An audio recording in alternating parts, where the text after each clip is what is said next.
We're live. Right.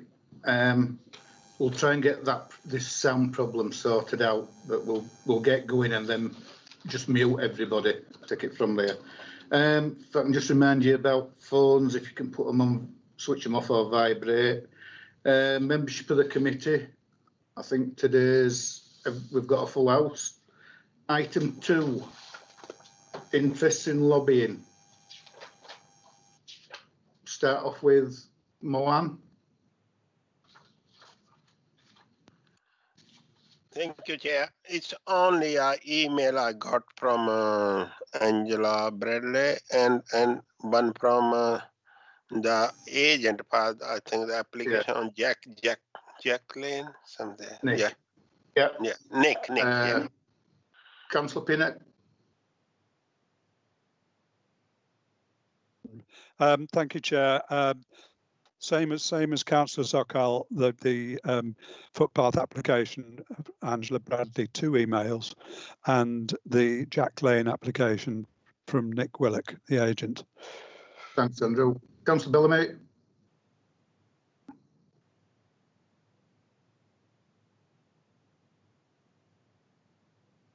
Thank you, Chair. Same as Councillor Pinnock and Councillor Sokol, and also item 12. I brought that one to committee. I thought it might go to Huddersfield Sub, but obviously it's come here because there is no Huddersfield Sub. But that's all. No action taken. Right, Donna. Councillor Pattison. I've only been lobbied on the footpath Huddersfield 231. I haven't received any emails about Jack Lane. Thanks, Carol. Councillor Firth.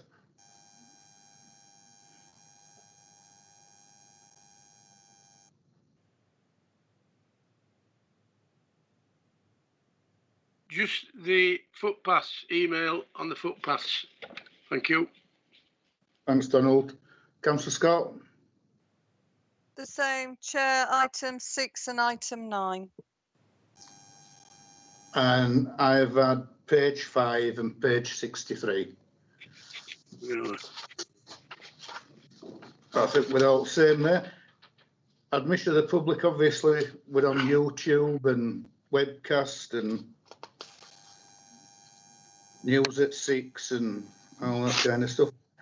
Item 4, are any public questions? None received, Chair. Cool. Deputations and petitions?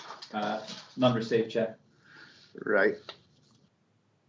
We'll move into applications.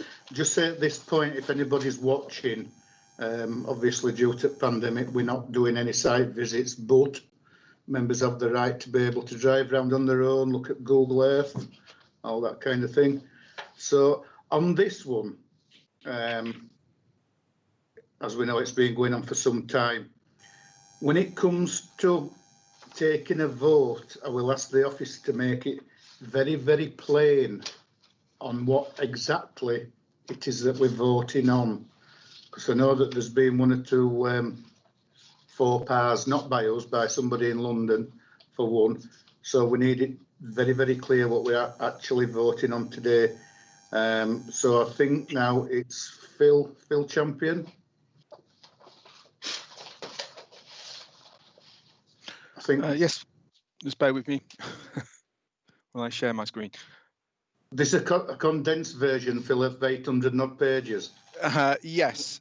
Right. You will have a full report, a full discussion of evidence in the background documents, and the summary reports. I will give you a sort of condensed version of this. If you just bear with me one moment while I put a slide on the screen.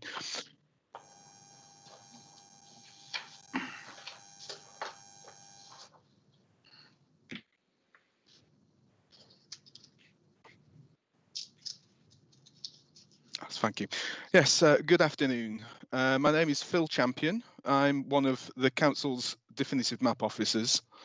My remit is to manage the legal record of public rights of way, known as the definitive map and statement, held under Section 53 of the Wildlife and Countryside Act 1981. This includes investigation of formal applications for definitive map modification orders. The definitive map and statement is the legal record of public footpaths, bridleways, restricted byways, and byways open to all traffic. The latter may be used by the public with vehicles. This agenda item is the reconsideration of evidence regarding the status of a route currently recorded in the definitive map and statement as byway open to all traffic Huddersfield 231 at Nevermore Farm, South Crosland. The route in question is shown on the plan on screen at the moment, and that's also item 2 in Appendix A to the report. The route runs from Sandy Lane at point A, where it says Greengate Knoll on the screen, past the junction with public footpath Huddersfield 233, which is near point B, passes between buildings at Nevermore Farm and follows an enclosed track to its junction with Nevermore Road at point G. The matter has a very complex history, which is described in some detail in the report, but I will briefly summarise for you now. An application was originally made for a definitive map modification order to change the recorded status from byway open to all traffic to public bridleway. This application was later amended to downgrade to footpath. It was alleged that the definitive map and statement is incorrect. There was also a later application to instead only show part of the route as a footpath, being that part from point A on the plan at Sandy Lane to its junction with public footpath Huddersfield 233 at or near point B. At this point, I should draw the attention of members to a minor error in the summary report you've been provided with. In the first sentence in paragraph 2.3, the word footpath should instead read bridleway. So I apologise for that error, and I trust that's not caused you any confusion. After a detailed investigation by officers from Leeds City Council, who were acting on behalf of Kirklees Council, the matter came before the Huddersfield Planning Subcommittee in November 2017. The decision was to make an order to downgrade the recorded status to bridleway. It was found that a byway open to all traffic had been recorded in error. The landowners, Mr. and Mrs. Bradley, objected to that order, arguing by then that there was no public right-of-way of any description along the line of Huddersfield 231. Following a public inquiry, the order was confirmed by the Secretary of State with minor modifications. Following that confirmation, the order was then challenged by an application to the High Court. This resulted in the Secretary of State and Kirklees Council acknowledging there'd been an error in the inspector's reasoning in respect of some of the evidence. The order itself was quashed, although the error acknowledged was found to lie only with the decision.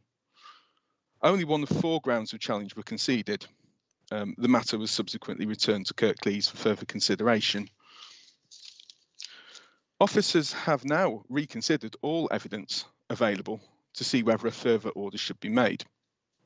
A detailed discussion of evidence is included at item 1 in Appendix A to the report, and a summary report has also been provided. There is a legal presumption that a way that is recorded in the definitive map and statement actually exists. That presumption may be rebutted where there is new evidence of sufficient substance to displace the presumption that it is correctly recorded. The evidence must be cogent, so clear, logical and convincing. This is known as the Trevelyan presumption. It's clear from the evidence that an error was made in 1985 when a byway open to all traffic was recorded on the current, i.e. the West Yorkshire modified definitive map and statement. It had also been previously recorded on the first Huddersfield area definitive map and statement in 1975 as a road used as a public path. But its reclassification as a byway open to all traffic, otherwise known as a boat, had not been included in an omnibus modification order. So there was no legal basis for its recording as a boat. a byway open to all traffic. So the presumption has been rebutted. There is also evidence, particularly in the form of a critical memo from a county council officer from 1974 regarding work preparatory to the publication of the first definitive map carried out by their predecessors at Huddersfield County Borough Council. That cast doubt on the accuracy of the recording of a road used as a public path on the first definitive map and statement. That is found to rebut any Trevelyan presumption in favour of the status recorded on the first 1975 definitive map. In light of this, the focus of this reinvestigation has been on evidence that shows the status of the route in the period up to 1975, and whether there is evidence that shows that a public right-of-way of some description had been dedicated at some point in the past. Use after mid-1975 by members of the public on foot or horseback would have been by right. Continued use would not support any presumption of dedication of a public right-of-way under Section 31 of the Highways Act 1980, i.e. 20 years public use as of right, that's without force, without secrecy or without permission, or would be use from which dedication at common law might be inferred. In light of this, more recent evidence of use has been disregarded. Dedication at common law requires consideration of three main issues: whether the owner of the land had the capacity to dedicate a highway, whether there was express or implied dedication by the landowners, and whether there has been acceptance of the dedication by the public. Evidence of use of a way by the public as of right may support an inference of dedication and may also show acceptance of the dedication by the public. With regard to capacity to dedicate a public right-of-way, at no point previously, e.g. at the previous public inquiry or in the challenge to the High Court, has any party questioned the capacity of the landowners to dedicate. This is with the exception of a period up to 1948 or 1950, when the land was in strict settlement, i.e. it was held in trust for the benefit of a tenant for life. In 1954, Nevermore Farm was purchased by brothers Robert Arthur Bradley and Herbert Knight Bradley in equal shares as tenants in common. The conveyance refers to a trust for sale. Messrs Bradley were the beneficial owners of the estate and also the trustees, which would have had the same rights and powers as any other owners of a freehold estate. They would have had the capacity to dedicate a public right-of-way over their land. This was the case until the death of Herbert Bradley in 1986. Moving on, there is a significant body of evidence that was originally provided by various persons associated with Nevermore Farm when the focus of the landowners' applications had been to demonstrate that the way was not a public right-of-way for use with vehicles. This includes evidence from relatives of the current owners that they had been used by walkers and riders in the 1950s. Previous submissions by the current co-owner, Mr. Robert Edward Bradley, contained similar evidence. The evidence also indicates that the then owners, particularly the late Mr. Arthur Robert Bradley, were aware of and tolerant of such use. This points strongly to the way having been dedicated as a public bridleway at common law by 1975, if not much earlier. Much of this evidence is now disputed by Mr. and Mrs. Bradley. The evidence considered also includes evidence supplied by members of the public who claim to have used the way with horses from the late 1960s onwards. Officers have also re-examined various historical items of documentary evidence, including that relating to the development of the definitive map in the 1950s and 60s, including inclusion on draft maps and statements produced in the 50s and 60s as a public footpath on the first draft map, and later a road used as a public path on a second draft map. This is evidence that is supportive of the way being a public right-of-way of some type back in the 1950s.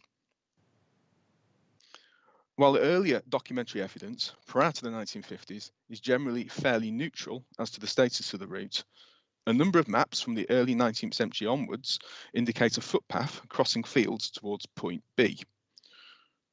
This is now public footpath Huddersfield number 233. The Bradleys' previous application to record only part A-B of Huddersfield 231 as a public footpath appeared to acknowledge existence of a continuation of a public right-of-way on foot to or from point A. It would be illogical for Huddersfield 233 to be a cul-de-sac. While there is evidence that vehicular use along Huddersfield 231 had been challenged or was with express permission, principally used by farming neighbours with tractors and trailers, etc., the preponderance of the evidence fails to show that other use was by permission, whether express permission or implied. No evidence has been found of unchallenged public vehicular use. However, there is evidence of pedestrian and equestrian use that is supportive of an inference of dedication of a bridleway at common law, and also evidence that the way had become a public footpath, at the very least, by the early 1950s.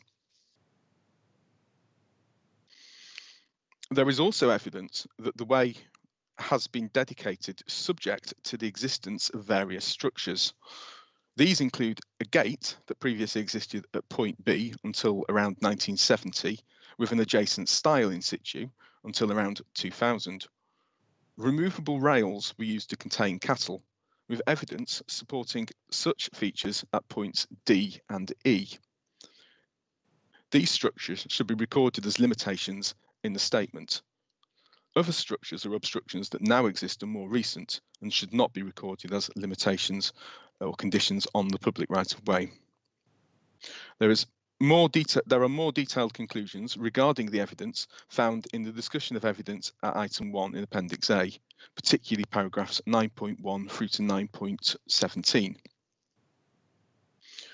The overall conclusion is that there is sufficient cogent evidence to show that Huddersfield 231 was recorded on the West Yorkshire Modified Definitive Map and Statement in 1985 as a boat in error, and to outweigh any presumption that it is correctly recorded. Further, the evidence shows, on balance of probabilities, that the way should instead be recorded as a public bridleway, with the addition of limitations at points B, D and E described earlier. It is recommended that an order be made to downgrade the recorded status of Huddersfield 231 from byway open to all traffic to bridleway, including variation of the particulars contained within the statement to include a gate and a stile and 2 removable poles or rails. So the recommendations, it is recommended that the council make and support confirmation of a definitive map modification order to downgrade the recorded status of Huddersfield 231 from byway open to all traffic to public bridleway. In addition, officers recommend that any order made vary the particulars shown in the statement to record limitations, including a gate and stile at point B on the plan and 2 removable bars, poles or rails at points D and E. I.e. that is to accept the recommendations described at paragraphs 6.1 and 6.2 in the report. And that's where I will end.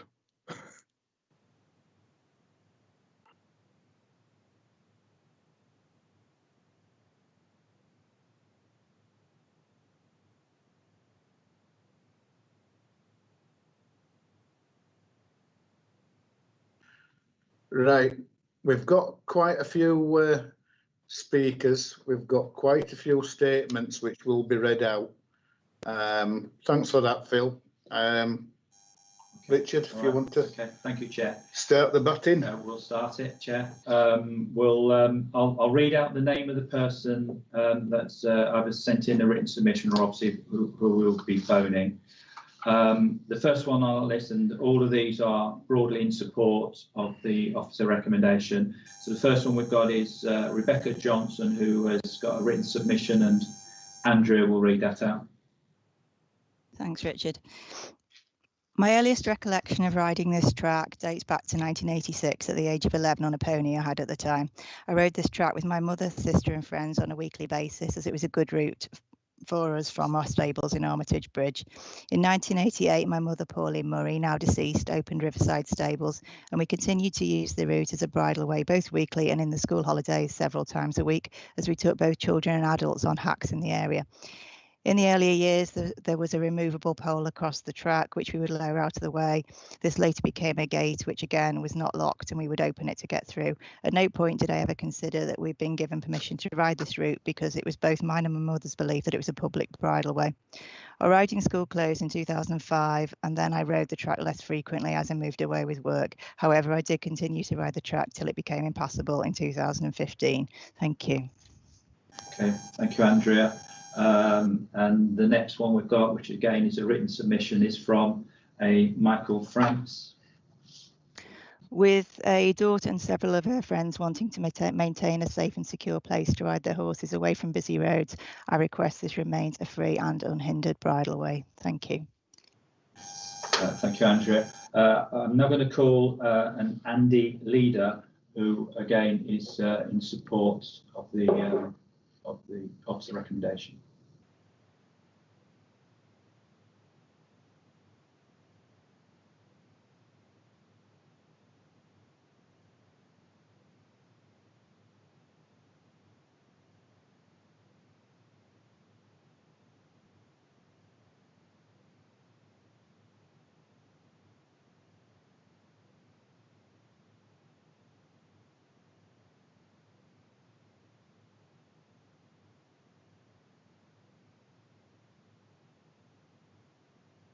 So, Chair. Afternoon, Andy. I'll set this clock going now. You've got 3 minutes. Okay, I shall start now then. I'm Andy Leader from Peak Northern Footpath Society. Okay, I'm Andy Leader from Peak Northern Footpath Society. I'd ask that members of the committee vote for the officer recommendation and give authority for making of the order. Members should note that the previous order only failed due to an error by the planning inspector.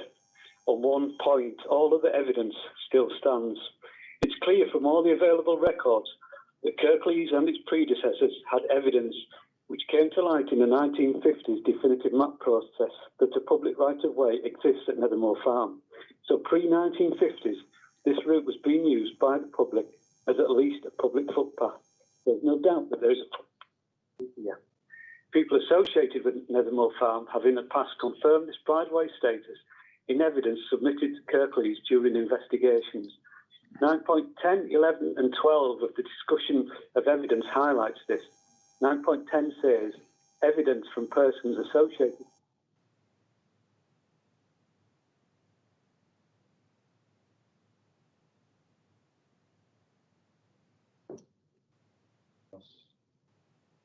Hello, Andy, can you hear us?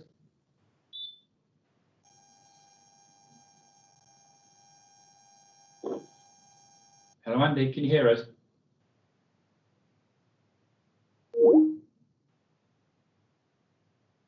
Okay. I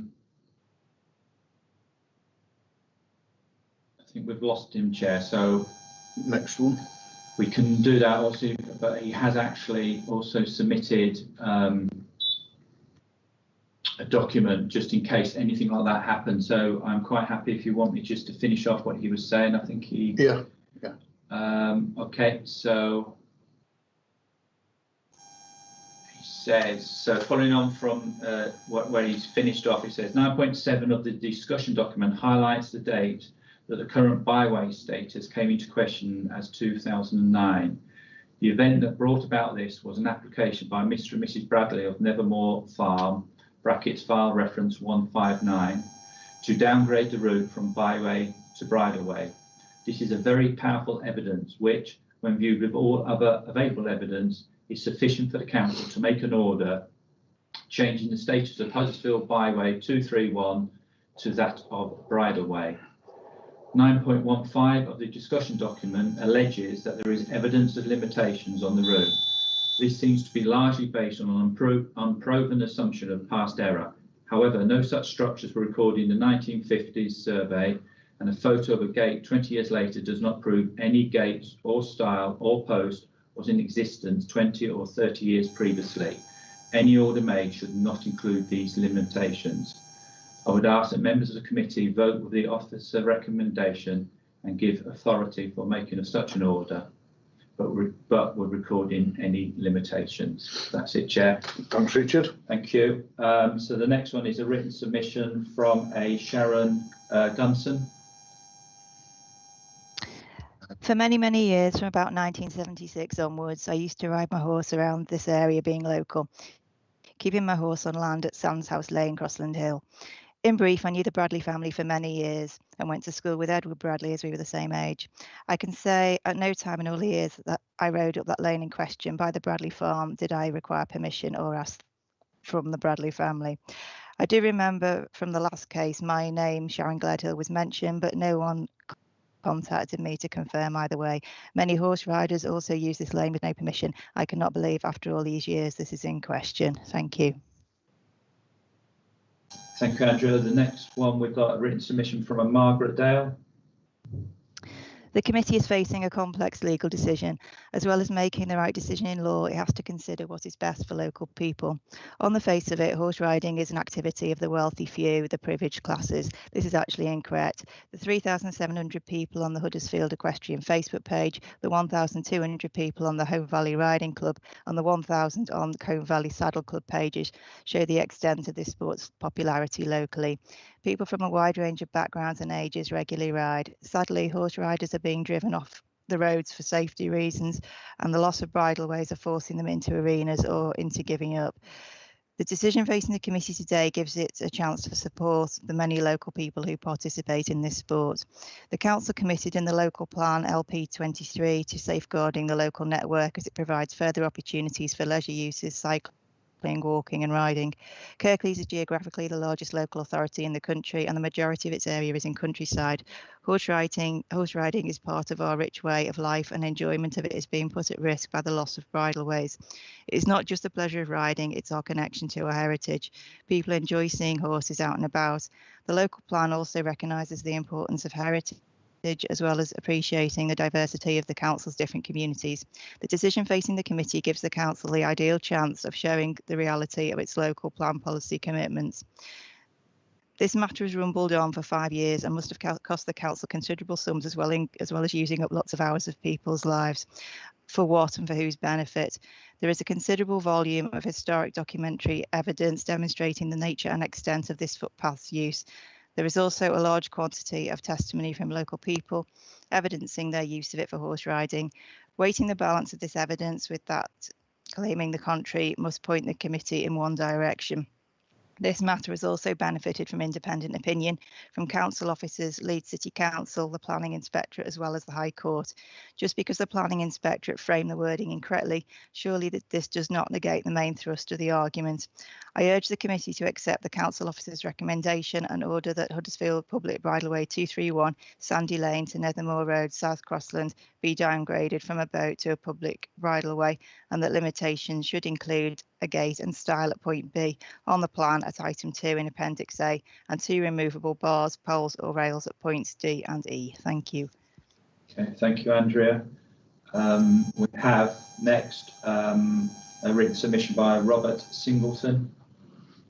I can confirm that Byway 231, like every track in South Crossland, was used by walkers, ramblers and horse riders. I worked as a neighbouring farm in South Crossland for 25 years, Arthur Sykes and Son, until I was made redundant in 2005. As neighbouring farmers, we used to help Arthur Bradley with his silaging after we finished our own. This occurred every May, June, and it usually took no more than 2 days. I did it for at least 10 years until 2005. I drove the tractor and forage harvester, which goes around the fields blowing grass into the trailers. Arthur Bradley's fields, as you would expect, run up to the Byway 231. On the 2 days annually I was there, I saw walkers and horse riders going up and down the lane, usually 10 to 15 walkers and a few horse riders a day. When I was in the field next to the farmyard, I sometimes saw Arthur Bradley chatting and passing time of day with them.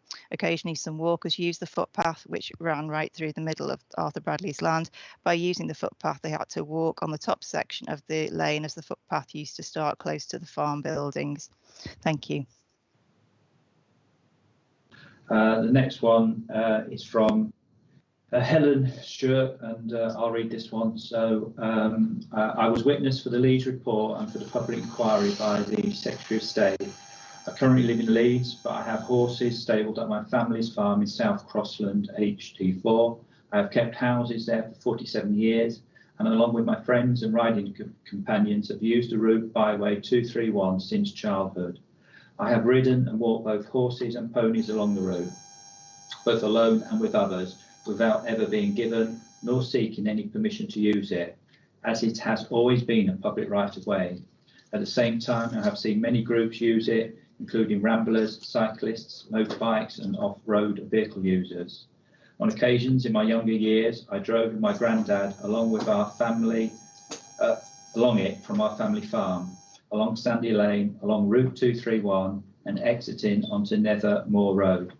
Planning committee members must question why a route used freely for such a long time is now sought to be changed, that there is sufficient evidence to displace the presumption that the reclassification in the 70s and 80s is wrong, and if so, why not challenged back then, that this change is not being sought to enhance the recently proposed development at the site by removing what would and always has been a through route until recently blocked by the landowners, to becoming that of a hamlet to make the said development more lucrative. The next one, we have a written submission from an Alex Davidson. I write to express my strong opposition to any proposed downgrade or extinguishment of the byway open to all traffic, brackets boat. This boat has been used by motor propelled vehicles for many years. Although that has not been possible for some time due to illegal blockage of the right-of-way, which has been repeatedly reported to the authorities. Illegal blockage of a right-of-way should in itself provide no reason for an alteration to the rights demonstrated by the definitive map and statement. I'm also aware that at one point the legal width of this boat has been reduced by bringing in of the stone walls. We've now got a Sue Chadwick who will be verbally addressing the committee, so I'll just get hold of her now, Chair.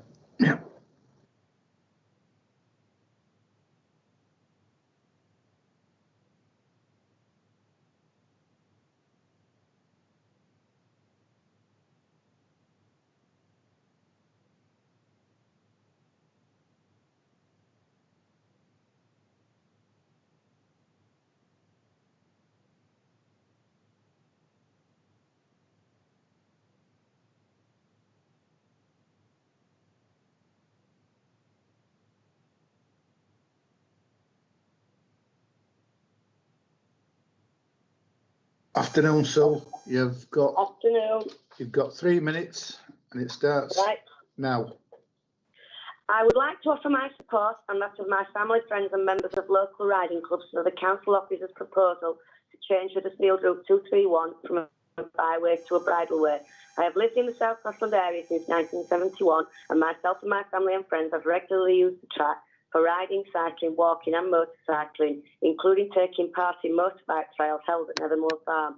Also using it occasionally in a 4x4 or tractor. When I ran a riding school from 1981 to 1987, myself and my staff often took organised group rides on the track with no problem and no questions asked. I first reported the route blocked on Tuesday the 5th of May 2015. My daughter and I had ridden up it on Friday the 1st of May with no problems, and on Sunday the 3rd of May we found that boulders which had previously been set apart to allow access had been moved together so that we were unable to pass. Notices had been put up saying no public right of way, which were obviously handmade, and since then further blockages, including a caravan, barbed wire, tree branches, large logs and piles of manure have been put across the track to block it, and also the wall has been changed at the Nethermoor Road end to narrow the entrance. Since 2015, any type of access has been impossible. While Mr. Bradley Senior was alive, he would pass the time of day when we rode past. He never questioned our right to be there. Even after he passed away, we were never questioned or asked not to use the track, whatever method of transport we were using. We were never told we need permission to use the track. Everyone in the local area believed the track to be a public right of way. It was and still is marked on the Ordnance Survey map as a right of way. When the Bradleys applied to the council to have it downgraded, then surely this is their acceptance that there was a right of way. But then in 2015, they decided it wasn't a right of way and blocked it as described above. I and many others believe that Huddersfield Byway 231 should be reopened as a bridleway at the earliest opportunity to allow the local people who have used it unquestioned for more than 50 years until May 2015 to continue to do so. Thank you. Thanks, Sue. Okay, thank you, Sue. Thank you. We have a written submission from a Paul Chadwick. I wish to, I have used the route most of my life, having been brought up in this area. I have used it on a tractor, motorcycle, cycling and horse riding until it was blocked by the landowner in 2015. It has always been known locally as a public right of way, and I feel the landowners have no right to block it, although I know it has been the object of a long-running dispute. I filled in an evidence of use form when the dispute originally started. I wholeheartedly offer my support for the decision to downgrade the track to a bridleway and hope that it can be reopened as soon as possible. We have another written submission, Chair, from a Janet McCrory. I have ridden the track in question since I was a child, from approximately 1976. I used the track on a very regular basis. I have kept horses in the Crossland Moor area and have used the track right up until it was blocked by Edward Bradley. At no time did I ever have to ask permission to use the track. I would often see Mr. Bradley Senior, brackets Edward's father, as the track passed the farmhouse. He always waved and shouted hello to us and never said we couldn't use the track or that we should seek permission. I have also attended school with Edward and nothing was ever mentioned about the track. I have previously sent correspondence regarding this matter and I hope the review enables it to be used as a bridleway once again. Closure of this track massively reduces the area of safe off-road that I can ride my horse. We have a further written submission from an Andrea Whittam. I have used this track since 1987, either on foot, mountain bike, occasionally a car and mostly on horses. I could use this track up to 3 to 4 times in a day, depending on how many horses I had to ride. I live close to the track, so it was very convenient for myself and for my neighbours to use. The postman also used this track to come from South Crossland, deliver to the Bradleys and then on to track to deliver to Delves. I have never been given permission to ride this track, nor have I ever been told I could not ride it. I would always say hello to Robert Bradley and his wife Angela. I always considered this to be a public right of way, as I once had Robert Bradley's father's dog chase me along the track. I called round later that day to explain what the dog had done, and he said he would sort it as he couldn't have a dog chasing horses or biting someone when people came through the yard. It was dangerous. I also spoke one morning with Angela Bradley whilst I was riding. She was taking photographs of rubbish which had been tipped. She said she did not have a problem with people riding horses on the track and through the yard. At one point, a gate was installed to stop the cows from going down the track, but it was a hunting gate which was for use when riding a horse. This track should not be blocked off at all, and I believe that for some reason the Bradleys have now decided they don't want anyone coming along the track, even though they have never said one word to me in all the years myself, my friends and family have ridden this track. We have a written submission from a Deborah Lau. Thanks, Richard. I wish it to be noted that I support the council's proposal to downgrade Huddersfield Track 231 from a byway to a bridleway at your planning meeting. Thank you.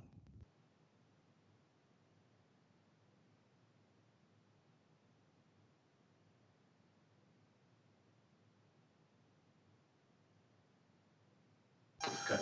Okay, sorry about that. We have a written submission from a Sue Wormwald. As a member of the Bridleways group, I find myself once again incensed by this case to reduce Byway 231 to a bridleway. It has long been used by riders, walkers, cyclists and drivers as a road. My friends and I rode this route regularly at least once per week right up until May 2015, when riding our usual route we found it completely blocked at both ends by the Bradley family, who own the farm through which it runs.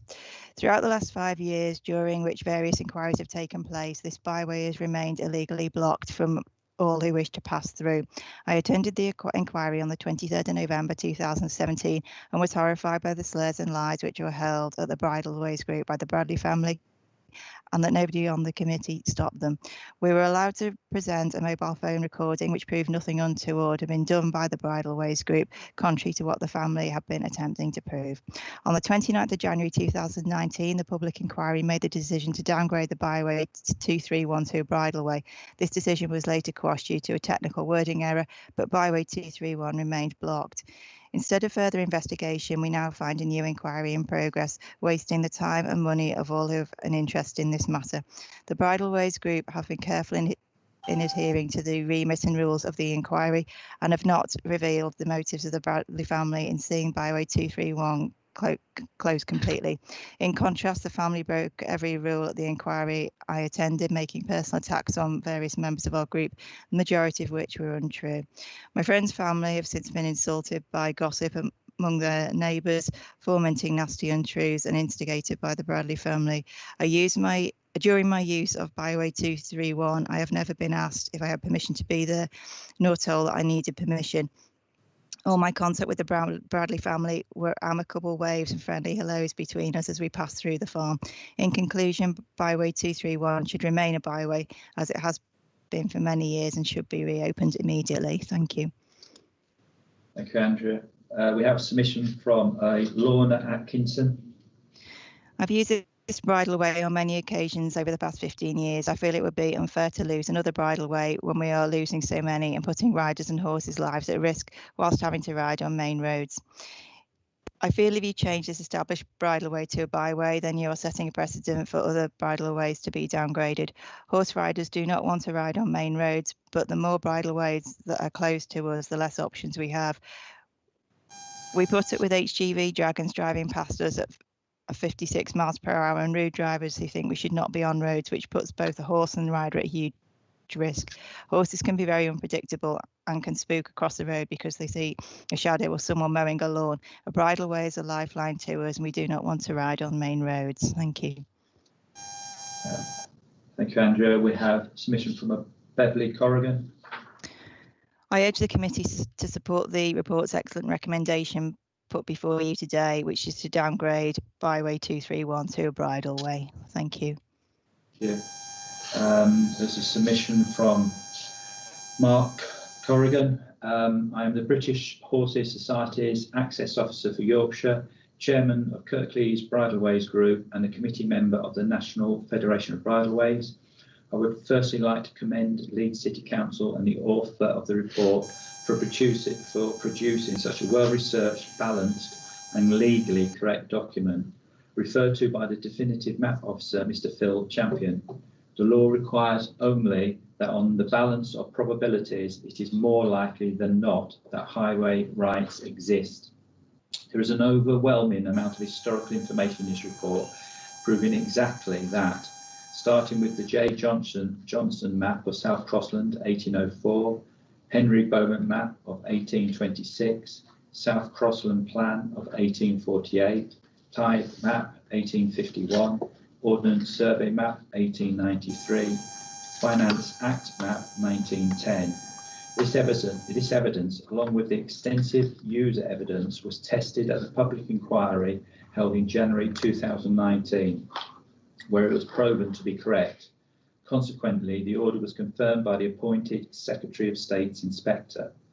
The allegations put before this committee on the 23rd of November 2017 made against Kirklees Bridleways Group, myself and my wife were proven to be unfounded and untrue by the inquiry. The only reason we are back here today is due to a technical error in the inspector's report.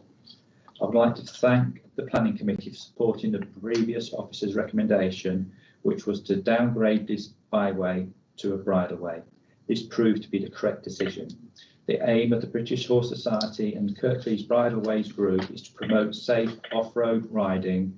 Reaffirming this bridleway will contribute to a much needed public facility for all users. During this pandemic, it has become apparent how much we as a nation need our public rights of way. We cannot change the past, merely learn from it. We can, however, change our future. I would urge the committee to support the report's excellent recommendation put forward to you today, which is to downgrade a byway to a bridleway. We have a submission from a Mary Wilkinson. I lived in South Crossland since 1972 to 2006. During this time, I kept my horse at the Airfield Stables, Crossland Hill. I met Edward Bradley at high school in 1976. I rode Byway 231 past Nevermore Farm regularly from 1972. I most definitely did not ask Mr. Bradley or any member of the Bradley family for permission, as 231 has always been a public byway, therefore permission was not required. After 2007, I moved to Holmfirth. I continued to use the byway for riding and walking whilst visiting my family in South Crossland, until it was illegally blocked by Angela and Edward Bradley in 2015. I support the council's proposal to downgrade 231 from a byway to a bridleway, so that once again riders, cyclists and walkers can enjoy using it. However, I must stress that it's beyond belief that Angela and Edward Bradley have got away with continually blocking 231 whilst blatantly ignoring and disregarded requests from Kirklees Council to open the byway. We have another submission from a Kathy Kaminsky. I support the council decision to downgrade the Huddersfield track 231 from a byway to a bridleway. I've ridden this track for over 20 plus years before the unauthorised closure in May 2015, and I look forward for it being reopened. We have a request for someone to actually address the committee. It's a Chris Street. I'll ring him now, Chair. Yeah.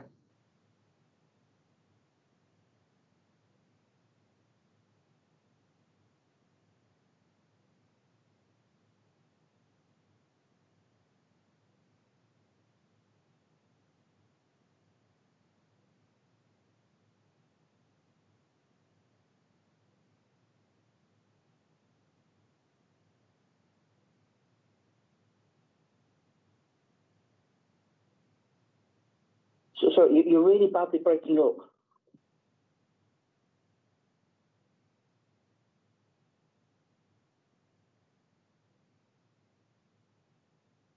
Hi, Chris. Okay.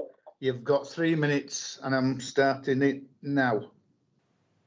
Okay, this is in relation to the byway of the boat, as I understand it at the moment.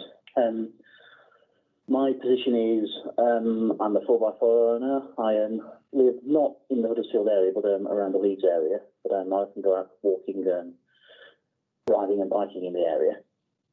I'm generally objecting to this on the grounds that once a highway, always a highway, and I see no reason why it should be downgraded to just a bridleway. There are far too many lanes that are being lost. There's far too much, shall we say, people wanting to restrict access to roads simply for their own convenience and not thinking of the greater good and the greater amenity to the countryside. And generally speaking, I feel it should be disallowed on that, not necessarily because of the specific utility of this lane, but in general because it would set a dangerous precedent for the removal of other sorts of properties and accesses down them. That's essentially my position, and really that's about all I have. So if there's any sort of queries or clarifications, I'll be happy to answer questions. Okay. Thank you, Chris. That's great. Okay, thank you very much, Chris. Thank you. No, thank you. Okay, Chair, we have a written submission from a Diane Redmond.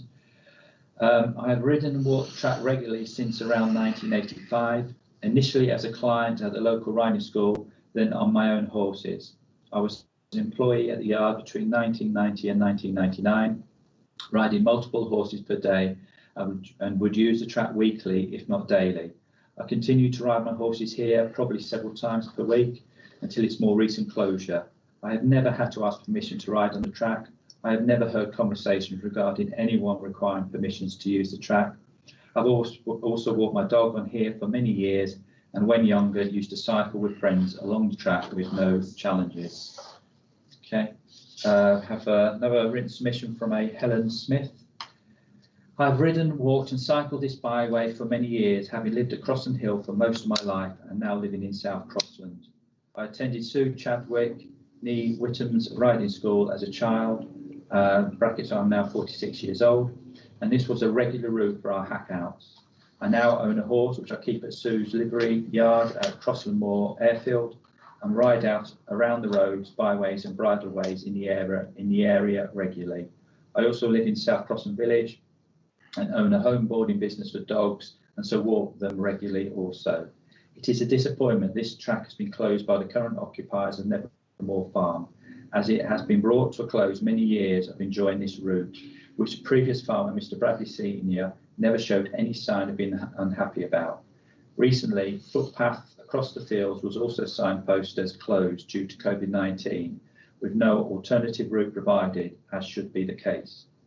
I would like to express my support for this track remaining as a byway, but if this is not possible, then at least it should be recorded as a minimum as a bridleway and should be reopened with immediate effect by the council.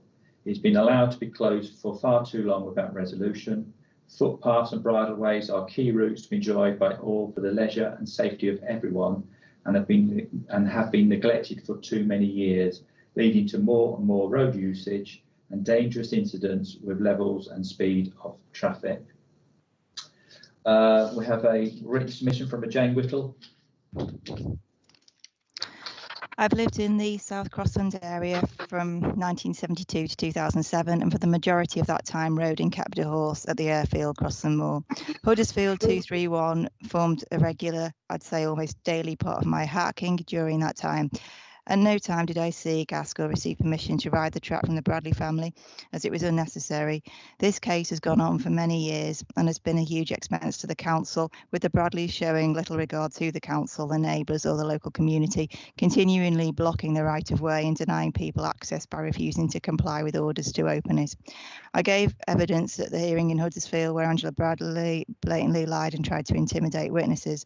I hope the committee will do the right thing by the community by accepting the council officer's recommendation that Huddersfield 231 be made a bridleway, benefiting the local walkers, dog walkers and horse riders, myself included, as I once again stable my horse at Crossland Moor. Thank you. Thank you, Andrea. We have a written submission by Darren Smith. I've walked and cycled this byway for many years, having lived at Crossland Hill since 2003, and before that, as part of family walks when we lived in Linthwaite. I live in South Crossland Village since 2011. This was a regular route for walking our dog as part of the loop through Dean Wood. It's a disappointment that this track has been closed by the current occupiers of Nethermore Farm, as it has been brought to a close many years of enjoying this route, which the previous farmer, Mr. Bradley Senior, never showed any sign of being unhappy about. Recently, the footpath across the fields was also signposted as closed, brackets illegally, question mark, due to COVID-19, with no alternative route provided, as should have been the case. With the current agricultural bill going through Parliament, public access is seen as a key part of the public good for public money agenda to reform the current area-based payments. I would also question whether the farm has declared the footpath closed as part of their current BPS submissions. I would like to express my support for this track remaining as a byway, but if it's not possible, then at least it should be recorded as a minimum as a bridleway and should be reopened with immediate effect by the council. It's been allowed to be closed for far too long without resolution. Footpaths and bridleways are key routes to be enjoyed by all for leisure and safety of everyone, and have been neglected for too many years, leading to more and more road usage and dangerous incidents from increasing levels and speed of traffic. Thank you. Yeah, we have the final written submission is from a Cosima Townley. Thanks, and this is on behalf of the National Federation of Bridleway Associations. I write on behalf of the National Federation of Bridleway Associations to support assessment of the historic route through Nethermore Farm, South Crossland as a bridleway. It is clear from reading the report that the former status of the bridleway was lost on a technicality and that the reassessment should therefore favour and support the bridleway status. The actions of the landowners have been reprehensible throughout and their intention clear to expunge this historic route from the map for the detriment of the public. It is also clear that they were and are determined to deny or make public access as difficult as and as uninviting as possible, and so to extinguish any routes of use on foot, horse, cycle or motor by force and obstruction. These bully boy tactics aside, I trust the committee will approve the status of the bridleway and further ensure a condition that stipulates any future interference with the right of passage along this route will be met with immediate and robust enforcement action by the local authority and may include actions that affect the receiving of agricultural subsidy in the present and future. Further, this route serves as an irreplaceable and vital link in the local off-road network. It's an encouragement and support to the local equestrian economy, which brings not insignificant financial benefits to the area, as well as adding to the toolbox with regard to health, well-being and recreational activity within the authority. Thank you. Thank you, Andrea. We have one final caller, who is Andy Dunlop, who represents Mr. and Mrs. Bradley, so I'll bring him now.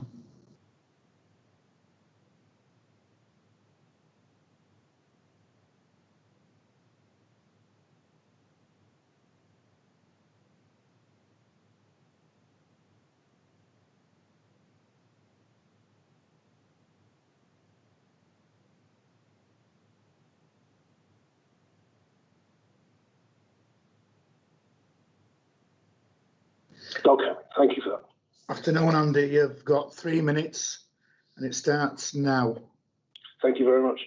Good afternoon, councillors. My name is Andy Dunlop. I'm a consultant in public rights of way.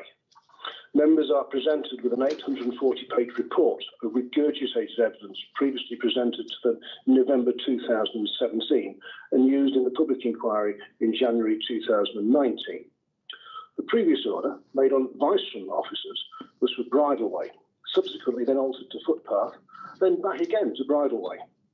The only new material are the 4 grounds of challenge submitted to the High Court and the consent order signed by your own officers admitting that they were wrong. We summarised the situation in a 1,500-word document sent to you directly last week. The acceptance of just one legal point is all that's required to quash an order that was made clear in the consent order signed by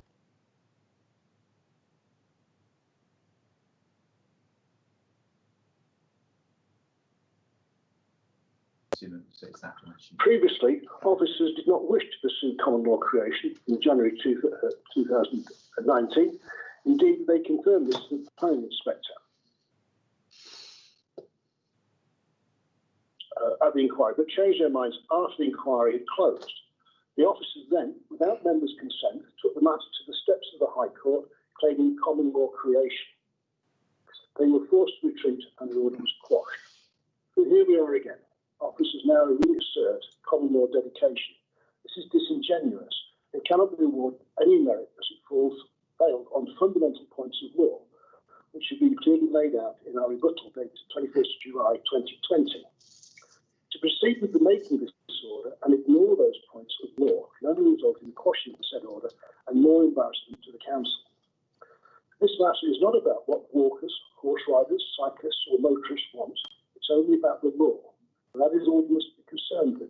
To ignore that fact would be foolhardy. No one landowner had the legal capacity to dedicate the tract to the public for their own use. The ownership was tenancy in common and was managed together, not individually. The lane was closed when the landowner was required, and there is evidence of this closure from the long-standing arrangement with the Huddersfield Falcons from 1952. Interruption is interruption and cannot be denied. Your duty is to decide the matter on the balance of probabilities. 1. Do you really think that common landowners would buy their farm and then both give away the spine of that business by dedicating the public rights of way through their working farmyard? 2.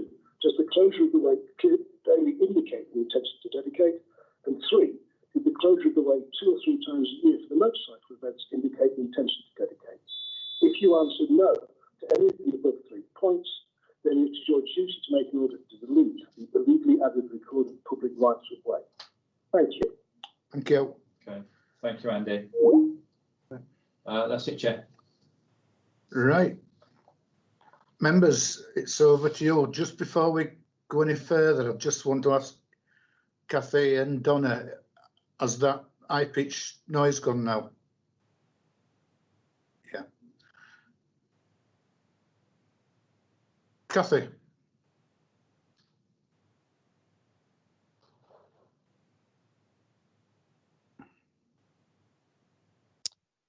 So, Chair, I raised my hand earlier when it was intermittent. We were having really bad feedback faults, but I'm not sure if you're aware. I did type in the comments box that the caller then part of that call was cut off, so we couldn't hear the argument. I couldn't hear the argument at all. I don't know if anybody else had that, but I couldn't hear his argument at all. Thanks for that, Kathy. Councillor Pinnock. Yes, thank you, Chair. Actually, they sent us a copy of that earlier in the week, and I printed it out, so I was able to follow it. We have had quite a lot of evidence given to us this afternoon, and I took the trouble to go and look at this site yesterday. Looking at it from either end, and quite clearly at the Nethermore Road end, it looks impassable with a pile of earth and other things blocking the way, and it's very heavily overgrown. It doesn't look as though anybody's even tried to walk it for some time. And I think I need to point out that at the other end, this is next to Greengate Knoll, there's a sign put up by I don't know who saying that this is not a public right of way. Now, I don't know whether the footpath officer knows about this, but clearly it's it can't be true because you need to use that bit of the road in order to get to Huddersfield 233 as well as 231. Anyway, I think the evidence that we've been given today lends a great deal of weight to the officer's recommendation, which is that we should downgrade the designation of this way to a public bridle way, and to which I would add that enforcement action should be taken to ensure that the way is reopened so that that people can use it. My only doubt about this is whether we should restrict it to the western end of the site so that access can be got to footpath 233.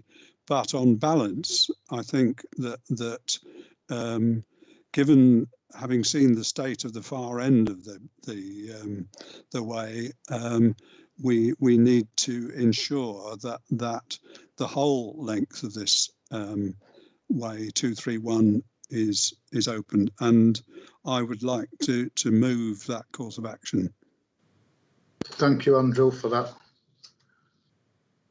Councillor Pattison.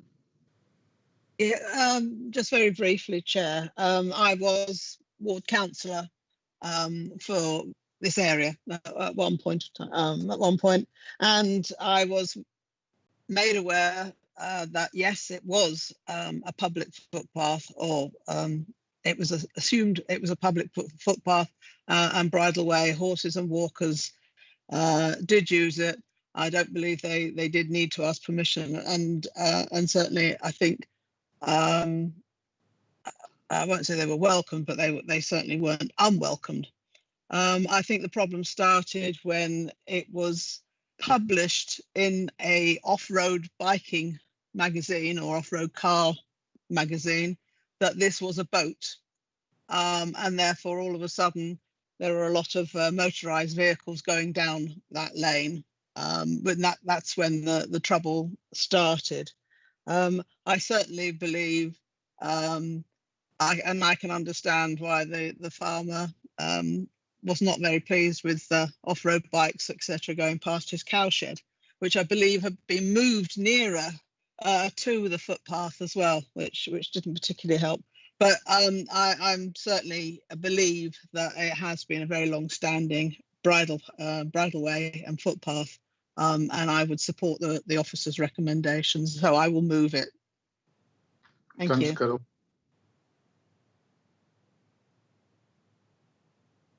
Councillor Sokol.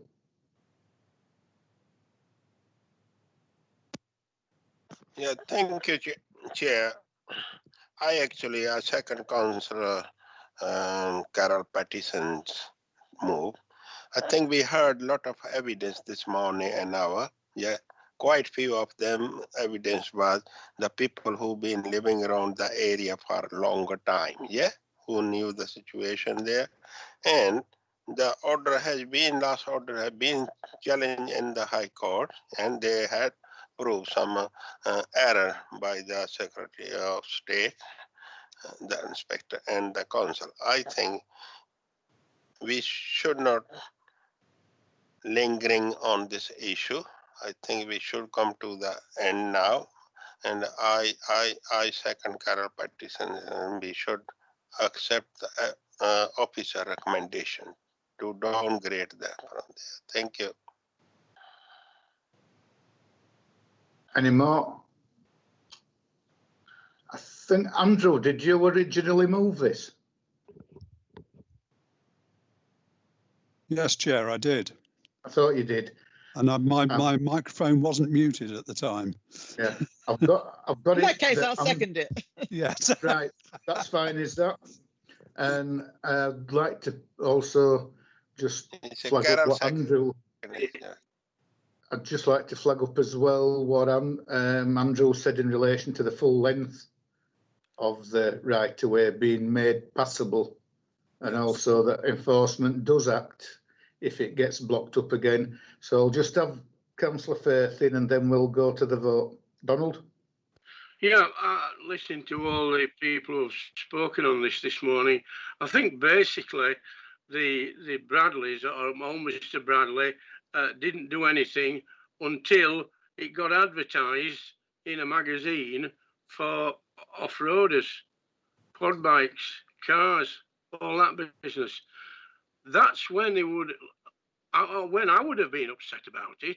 I mean, horses and public bridleways, they aren't a problem, particularly a problem at all. It's somewhere for and the horses are far better on a bridleway than on a public road, but with all the traffic and cars that we've got today. So I have to sympathise with the Bradleys, because they obviously don't want quad bikes, motocross bikes, any type of tackle down there other than walkers and horses. And I think if we could get that as a point over to say, look, nobody else is welcome apart from walkers and horse riders, then we may get some sense there. I would like to think we would, because we have problems with quad bikes, you know, and motocross bikes and all that business in the Home Valley, wrecking roads, and literally pulling stiles down. They just do what they want. Well, you know, this isn't permissible. If you've got a quad bike, then by all means ride it in a field. Find a field for somebody who will let you ride in the field, but don't go messing about on bridleways. This is the main thing, of course, the bridleways. They need to be safeguarded for horse riders and, of course, walkways for the general public who want to go walking. I don't have a problem with that. Thank you. Councillor Scott? Yeah, thanks, Councillor Hall. I have to agree with some of the things that Councillor Firth is. This is actually a working farm. Now, I agree with the officer's recommendation on 2.18, absolutely. But a bridleway, I see that as a walking way and horseback.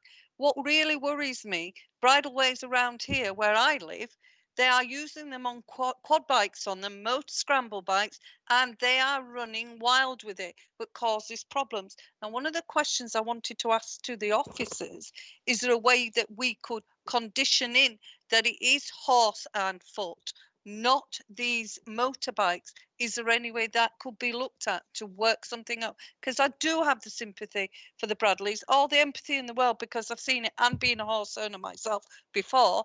I've been part of that where they spook the horses, they cause no end of problems. So yeah, I would wonder if that could be conditioned in. Phil, can that be written into this somewhere? Yes, by making an order to record to downgrade the recorded status to bridleway, it would have that effect.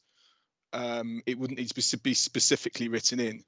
Currently, it is recorded as a route that people can drive, members of the public can drive vehicles on. In future, if the recommendation is followed, it would be recorded only as a route that would be used by pedestrians, equestrians and pedal cycles. Thanks, Phil. Right, Donald? Yeah, can I just say that that's fine, but how are we going to police it? Because these guys on these quad bikes, you know, they're not bothered. This is a big problem. Yeah. How are we going to police it? The Bradleys will have job enough farming without having to police that bridleway as well. So if we're going to go along with this, then we need some promises from the council to say that they will police it, or somebody will police it, to safeguard the Bradleys and safeguard the horse riders and the walkers. Simple as that. Thank you. Thanks, Donald. I must admit, simple solution to quad bikes is put them in a bloody big pile and set fire to them all. That's what I'd like to do personally. Right, it's being moved by Councillor Pinnock, seconded by Councillor Patterson. Those in favour of officer's recommendation will go around table. We vote show, then people, our thousands of people at home that are watching know exactly what's who's voting for what. Okay, thank you, Right.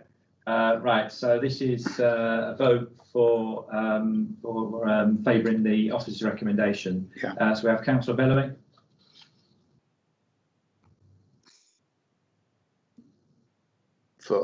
For. Thank you. Thank you. Councillor Firth. For. Thank you. Councillor Patterson. For. Councillor Pinnock. For. Councillor Scott.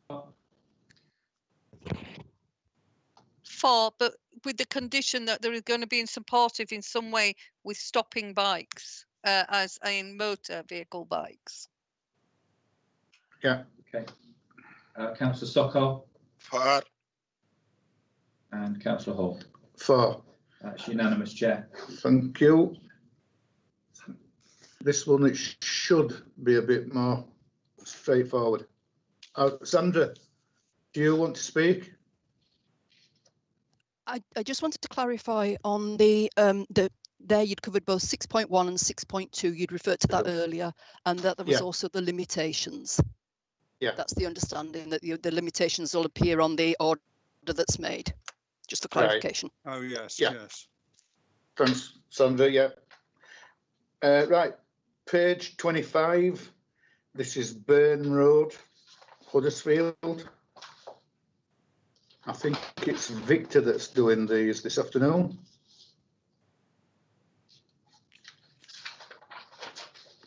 No, it's not, Chair. It's Nicholas Hurst, Senior Planning Officer. Right, Nick, it's all yours. Thank you, Chair. So this first application, this is an outline application for up to 39 dwellings and associated works at land off Burn Road, Huddersfield. Access is a consideration with all other matters reserved. The proposal seeks to establish a principle of up to 39 dwellings. Exact numbers would be detailed within the subsequent reserve matters application.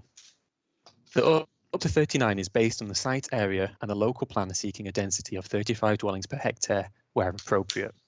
This will be expanded upon shortly. The site is accessed off Burn Road,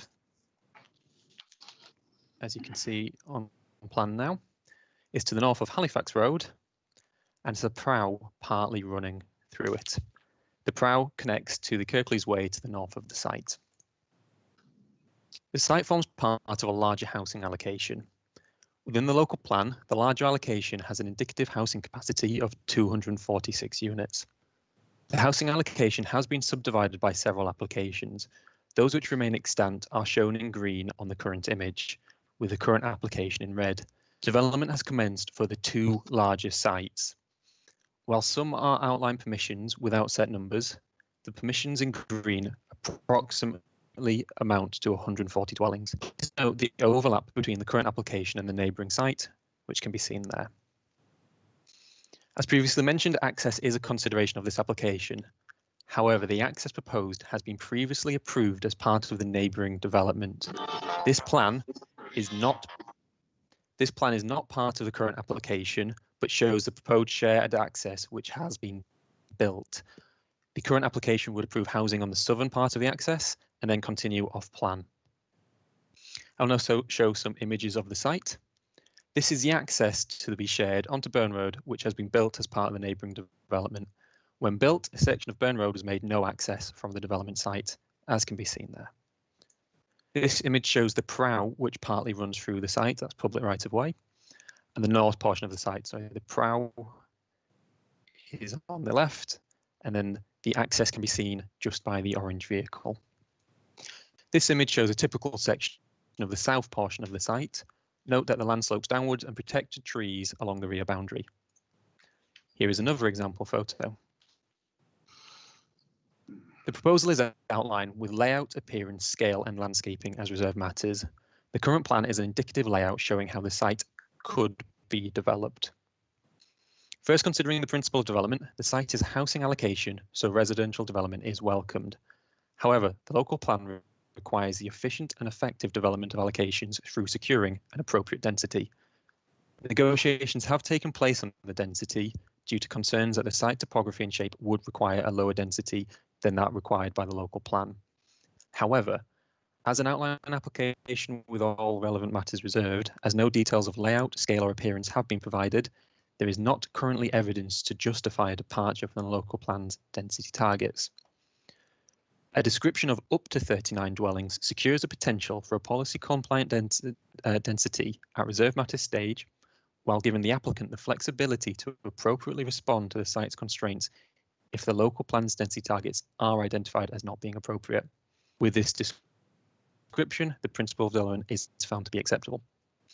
Turning to other considerations, the report before members details officers' full assessment of the proposal. Access is a consideration for this application. However, the access has already been built in association with the neighbouring development.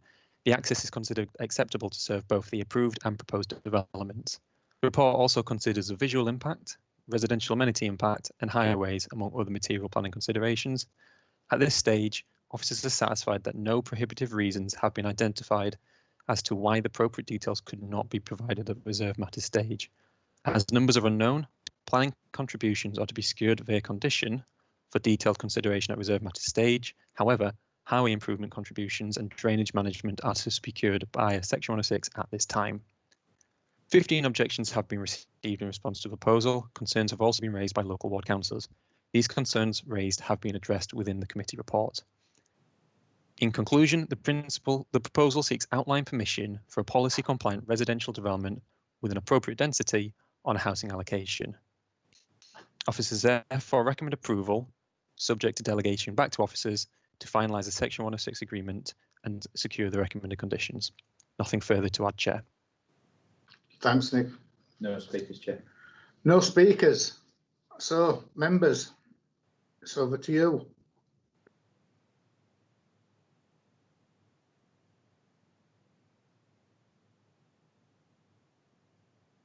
Cathy? Yeah, thanks, Chair. I just want to bring officers back to item, well, on the report 10.60, and it was about the contamination land and contaminated land. It was talking about adjacent to the site was there an historical landfill, and I was a little bit concerned about that because he said that the report was 6 years out of date since it was last submitted, and there's potentially some contamination, things that have been in the intervening years. Is there anything around that where we've got additional information? Nick? Through you, Chair. No, currently there isn't at this time. While the report is older, ultimately we can secure that information by condition. As has been seen on the neighbouring development sites which have been implemented, there are ways that can be overcome if, in the unlikely event, the contamination has spread from that landfill to this site. And as I say, conditions will require full investigation and appropriate remediation as required. Right, Chair, can I just come back on that case? That was one of the major things that I was looking at. I'm happy to support this application, so I'll move the officer's recommendation. Right, thanks, Cathy. Councillor Pinnock. Thank you, Chair. I have some concerns about this application, and some of which have been mentioned by ward members in relation to this. But particularly, there is an item, paragraph 1068 and 1069, where it's talking about mineral allocations. It's not made clear what this mineral is. And whether the extraction of it would actually, is it something that the country is in need of, or the local area is in need of, or not? But can we have the information as to what it is? The other issue that I have is relation to, and it's brought out in the representations section, in relation to local facilities. Members of the committee will be aware of the amount of development that's taken place in Lindley over the last, a relatively small number of years, and this has been putting considerable pressure on facilities, notably health facilities. And it says somewhere in the report that this will get sorted out. Well, yes, but only after the houses have been built, and after people are scrabbling around to try and find a doctor and so on. It's a great pity that we can't do anything about this before they're built. And now I doubt whether, well, maybe we could with supplementary planning guidance, but it is unfortunate that we have to wait until after people are there and having difficulty in finding facilities. We can do something about schools, yes, I agree, but I'm not sure. I accept the fact that parts of the larger site have gone ahead and so on, but I think we need to sort out some of these pressing issues before going any further with the overall site. Thank you. Thanks, Andrew. I've got Mohan next because he's waved at me. If you can just type in, Mohan, that you want to speak next time, but I've got you now. Carry on. Oh, thank you, Chair. All right, Mohan. Chair. Yes. I've seen over the last few years, there is a mass of housing development have been going on in Lindley area. I know it's not my ward or whatever, but I live in there. But the effect of this mass of housing development is on the local schools. I know that I'm not a counselor for the Lindley board, but I get a lot of complaints from the parents. They are not getting access to the local school for their children. Even some parents who have already one child there, they should have the right, the second child, to go to the, but they are not getting there. What I'm saying, I'm not against the housing development, but I think we need to put a bit heavy Section 106 contribution to expand the capacity in those local schools, especially in Lindley and what they call further up Lawn Road School. Yeah, and another my concern is about this access to the from the Burn Road. Burn Road is very narrow road as well. I think we need some improvement on there if we go ahead with this development 39 house. Yeah, so officer say in the report, oh yeah, there is a major improvement going on Halifax Road. We got the combined authority funding, but officer need to look into the and the Burner Road access, especially. Thank you, Chair. Thanks, Mohan. Councillor Pattison.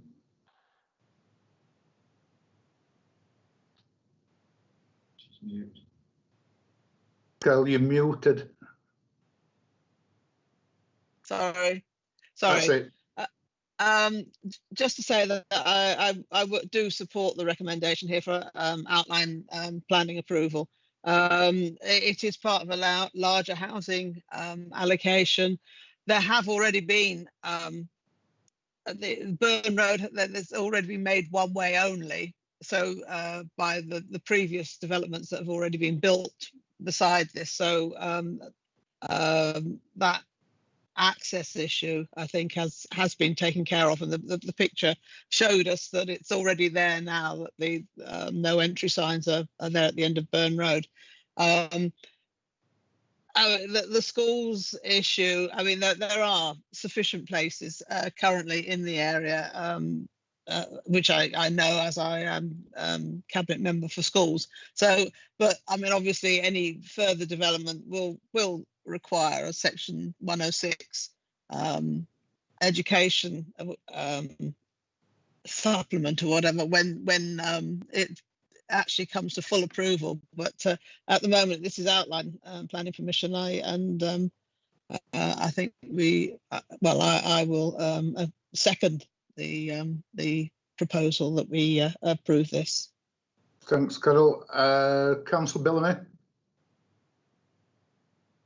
Thank you, Chair. I worry about this. There's a school issue. I mean, I get in my ward people coming into our schools from Linley area because they can't get into the schools in the Linley area, which is meaning that, you know, I've got full schools as well now.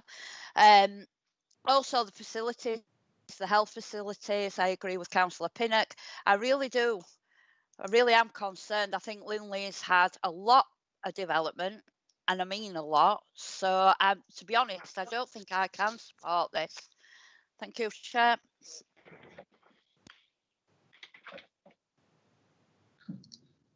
Julia Stedman. Thank you, Chair. So I'm Julia Stedman. I'm the group leader for development management.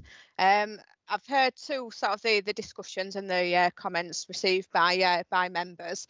So I just want to come in just on a few points there. So in terms of the matter raised regarding the mineral safeguarding, the entire area of Kirklees is actually covered by that allocation in terms of mineral safeguarding, but this is then a housing allocation, so that sort of supersedes that to a degree. So in terms of this housing allocation, part of the site has also been built out, as everyone has acknowledged as well. So like I say, it is a housing allocation as part of the local plan. In terms of the concerns regarding sort of education, as set out in the report, we are looking at securing the contributions there in terms of the education contribution, as well as regarding public open space and affordable housing. So these are contributions that we are able to seek through the planning application. So yeah, I just wanted to just clarify those matters there. Right. Thanks, Julia. I have no more speakers. So this application, it has been moved by Councillor Scott. It has been seconded by Councillor Pattison. So we'll go to the vote, and Richard. Okay, thank you, Chair. So this is a vote to approve officer recommendation, so to go in line with the officer recommendation. So I'll start with Councillor Bellamy, please. Against. Councillor Firth.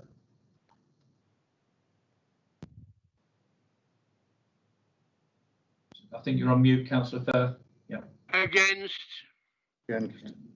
Councillor Pattison. For.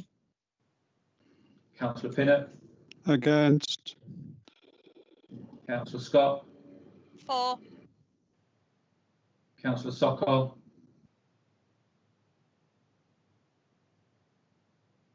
Moam,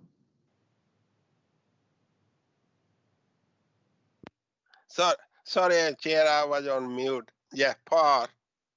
okay, and Councillor Hall. for. Okay, so that's 4 members have voted for, 3 against, so officer recommendation is approved.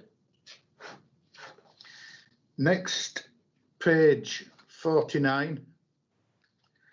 This is Chapel Street, Taylor Hill, Huddersfield.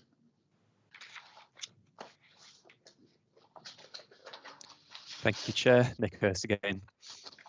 The proposal is for a full application for the erection of a warehouse and alterations to the access road at Chapel Street, Taylor Hill in Huddersfield. The site is currently vacant. Chapel Street is an unadopted private lane shared by several commercial and residential users.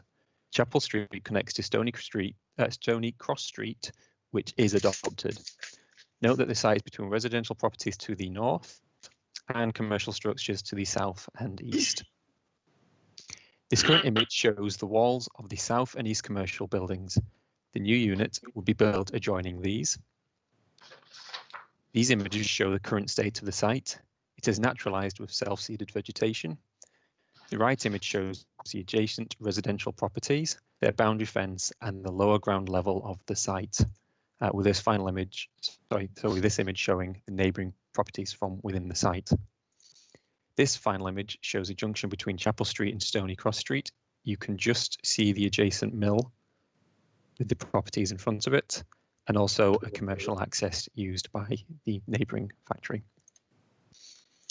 The new building will be set against the commercial structures. It would have a compound adjacent to the residential boundary with parking to the front. The applicant is proposing to install a 2-metre wide footway along Chapel Street.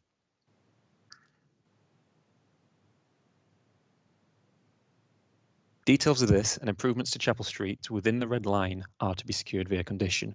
The management and maintenance of this part of Chapel Street is also to be secured by Section 106 agreement. I appear to have a technical issue. Can someone confirm whether the presentation is still showing? At this moment, Nick, no, no. Okay, bear with me just 1 second. Want to pause the meeting or? Apologies. I'll just repeat. All right, Nick, the back. Apologies for that, members. I'll just repeat that last part. The application is proposing to install a 2-metre wide footway along Chapel Street. Details of this and improvements to Chapel Street within the red line are to be secured via condition. The management and maintenance of that part of Chapel Street is also to be secured via a Section 106 agreement. I can see, yeah. The current plan shows the elevation and floor plans. The structure would have an asymmetrical roof falling in height to the residential boundary. It is to be faced in lightweight materials typical of modern commercial structures. This final slide shows the shadow plan and the view from neighbouring residential properties. Summarising the report before members, the proposal seeks to redevelop a brownfield site with commercial development within a semi-commercial area. It is anticipated to create 5 full-time equivalent jobs. Therefore, the principal development is considered acceptable. In terms of the design, the appearance is considered appropriate for a modern warehouse and in the context of the area. Regarding highways, the previously mentioned improvements to Chapel Street and ongoing maintenance being secured address concerns of over-intensification or intensification of the road. Acceptable turning and parking have been demonstrated. In terms of amenity of neighbours, the proposed structure will be prominently visible from neighbouring properties. However, the test is whether the proposal causes harmful overbearing or overshadowing. Separation distances are in excess of 12 metres, with the structure being on a lower ground level. The height is also kept low, adjacent to the boundary, proposed building being lower in height than the existing structures it would adjoin, as can just be seen here. And on plan, you can see the outline of the existing building traced there. As is shown by the shadow plan, overshadowing would not be caused upon neighbouring land. Officers therefore satisfied that materially harmful overbearing and overshadowing would not be caused. Turning to noise, Warehouses are not typically considered harmful noise pollutants. However, external movements, such as deliveries, are a potential cause for concern. A condition has therefore been agreed with the applicant to limit external movements to Monday till Friday, 7:30 till 6, Saturday, 8 until 1, and with none on Sundays and bank holidays. Subject to this, officers are satisfied that the proposal will not result in harmful noise pollution. 16 objections have been received in response to the proposal. Concerns have also been raised by a local ward councillor. The concerns raised have been addressed within the committee report. In conclusion, the principal development is considered acceptable, as are the impacts upon visual amenity, residential amenity and highways. Officers therefore recommend approval, subject to delegation back to officers to finalise the Section 106 agreement and impose the recommended conditions. Nothing further to add, Chair. Right, thanks, Nick. Okay. Thank you, Chair. We have one caller, which is Jeremy Child, who is the agent.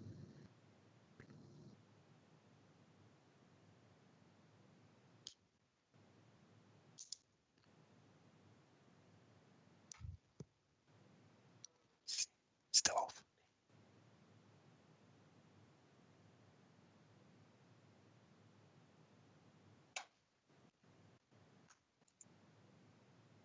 Okay, thank you.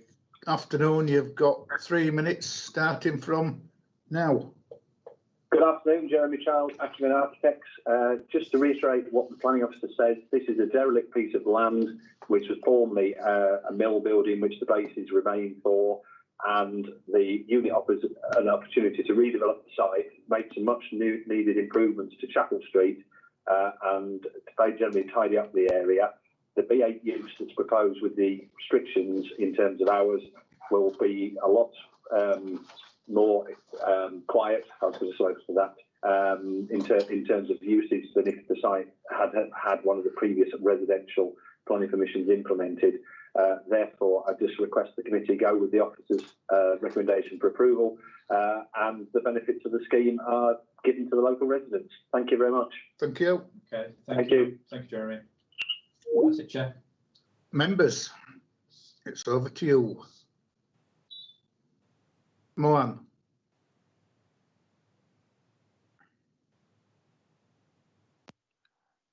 Thank you, Chair. Chair, I got a little bit concerned about this traffic when this warehouse will open. Will the big lorry will be restricted? Because I don't think the street on Chapel Street will take big lorries up and down to the warehouse. I think there should be some restriction on the size of those lorries using to the warehouse. Thank you. Thanks, Mohan. Councillor Firth. Yeah, just to reiterate on that situation with this, I'm in agreement with having a warehouse. It means there's going to be some work done and some people employed. But I would ask, and I don't see anything in this read up on it, what is going to be the movement of traffic, i.e. vehicle movement, in and out of that warehouse? And do we really know when at its busiest what the movement's going to be? Because that's one crucial situation, the movement of vehicles to do with that warehouse. Would the officer be able to tell us, Mr. Chairman? Nick? Given the scale of the warehouse at only 230 square metres, we haven't had any information provided in the report. However, there is a tricks survey provided, which I'll allow highways to come back in on now. Yeah. Chris?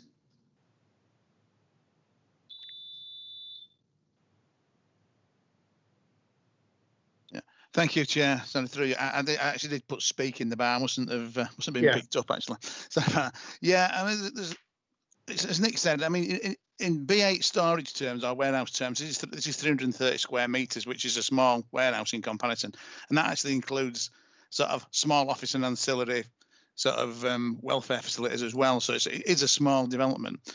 Now we have obviously the end user at this stage is unknown because it's a speculative development, but based on tricks data, which is all we've got to go on, it's difficult to find B8 uses actually as small as this to get some accurate data. But on data we managed to find that's been submitted with the application, which actually includes some sites in Kirklees, which we thought might be more appropriate. It's estimated that this site would probably generate 18 two-way vehicle movements per day, and probably in the peak hours, probably about 4 two-way movements in the peak hours. It is, I mean, it is as B8 storage units go, it's small. As just picking up on the question that Councillor Sokol asked, I think it was regarding vehicle size. Obviously, again, it's quite a small development. There's no we aren't proposing any restrictions on vehicle size. Currently, I would imagine it typically will be smaller to medium-sized commercial vehicles, simply by the size of the storage unit itself. It can accommodate within the area to the front of the warehouse. It can accommodate a vehicle up to 12 metres long within the actual confines of the site. It could accommodate up to 16.5 metres long, which is the largest vehicle you could get on a, maximum legal on a British road. Could get in there and reverse up. It would slightly protrude from the site, but it wouldn't obstruct traffic on Chapel Street. So, we feel it's, there's no guarantee. We haven't proposed any limitations on size, but I think it's reasonable to assume that, given the size of the warehouse, there will tend to be smaller to medium-sized vehicles which could be accommodated within the confines of the site. Thanks, Chris. Councillor Pinnock. Thank you, Chair. I think that that answer that's been given in relation to lorries will on the whole satisfy members. At least I hope so. I would like to move approval of the application. Seems to me that the right safeguards have been put in place, including lorry movements and the design of the building. So move this as a recommendation. Thanks, Andrew. Do we have a seconder?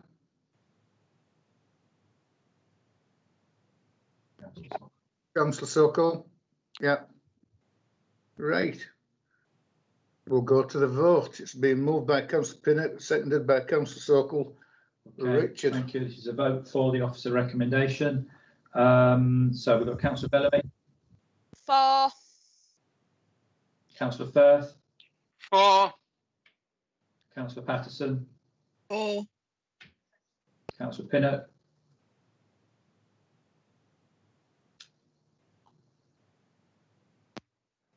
Sorry. For. Councillor Scott. For. Councillor Sokol. For. Councillor Hall. For. That's unanimous. Officer recommendation is approved. Next item. Just looking to see what time it is. We'll get this one done. Page 63.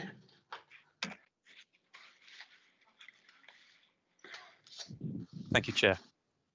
The application site is at the junction of Jack Lane and Bradford Road, Dewsbury.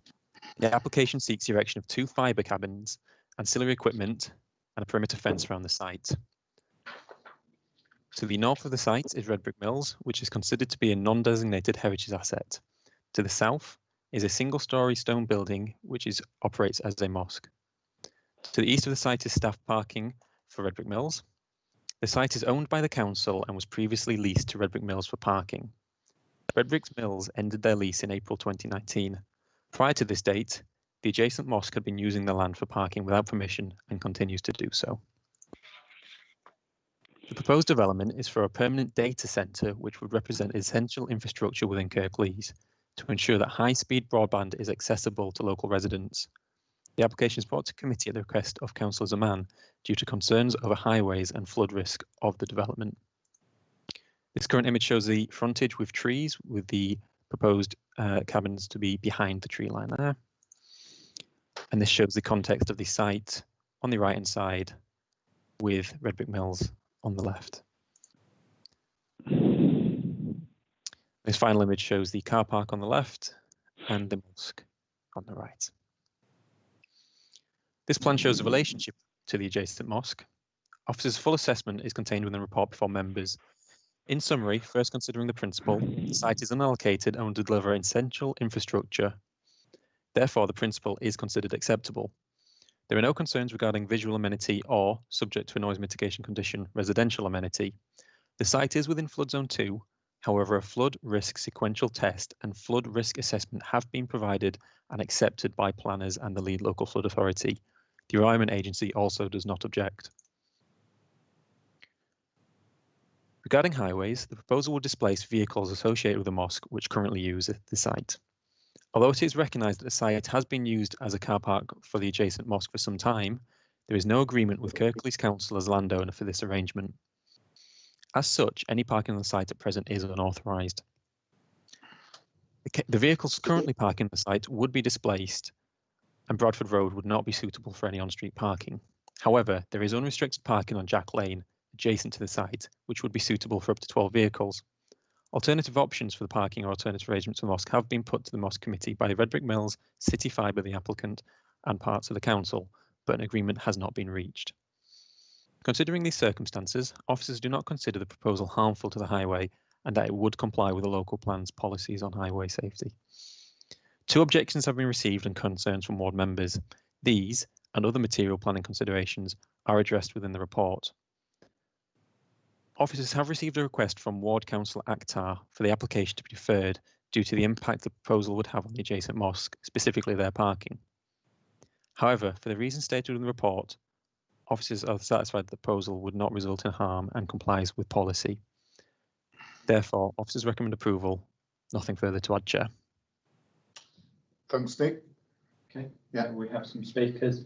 We've got Nick Willock, who will be speaking on behalf of objectors. So I'll get him on the line now.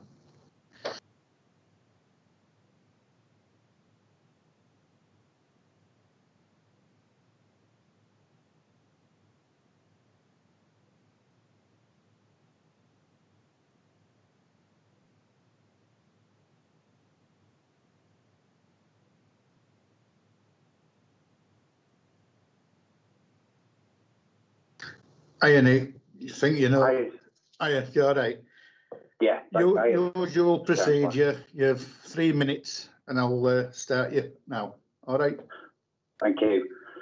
Members, I'm afraid you've been asked to approve an application today on very shaky grounds. Firstly, no information processed as part of the application over the past 7 months has been placed on the public register, including amended plans, new reports and consultation responses. Third parties have been unable to see this new information. They have not been consulted on it or been able to comment on it. The rights of third parties to participate in the planning process have therefore been severely prejudiced, and the courts have previously set aside decisions where planning authorities have not acted fairly in this regard. Secondly, the proposals include generators and air conditioning units adjacent to residential flats and the mosque. Environmental Health requested a noise report last November, predetermination, and yet the committee report now says this matter can be conditioned. Surely this is not correct procedure, members, given that nothing has changed. The two generators have the potential to come on at any time of day or night when the main power supply fails and disturb local residents sleeping or worshippers praying at the mosque. The committee needs to have a proper assessment so you can make an informed decision on the noise impacts. This leads me on to flood risk. The starting point is to categorise what type of development this is.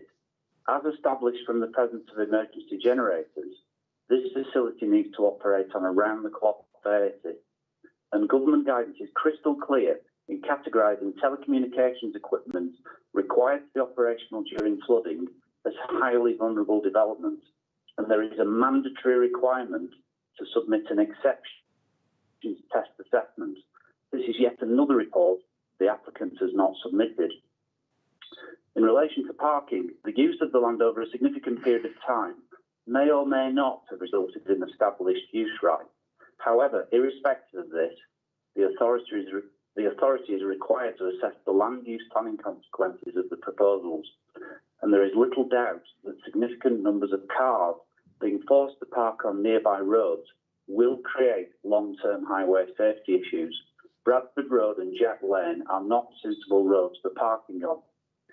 In conclusion, on behalf of the mosque, we strongly feel this application should be deferred pending the uploading of all the missing documents onto the Kirklees website, the opportunity for further representations to be made on this information, and to allow sensible and constructive discussions to take place between the mosque, the council and the applicants regarding the future shared use of this publicly owned land to the benefit of all concerned. Thank you. Right, thanks, Nick. Thank you, Nick. Chair, we have Councillor Zaman.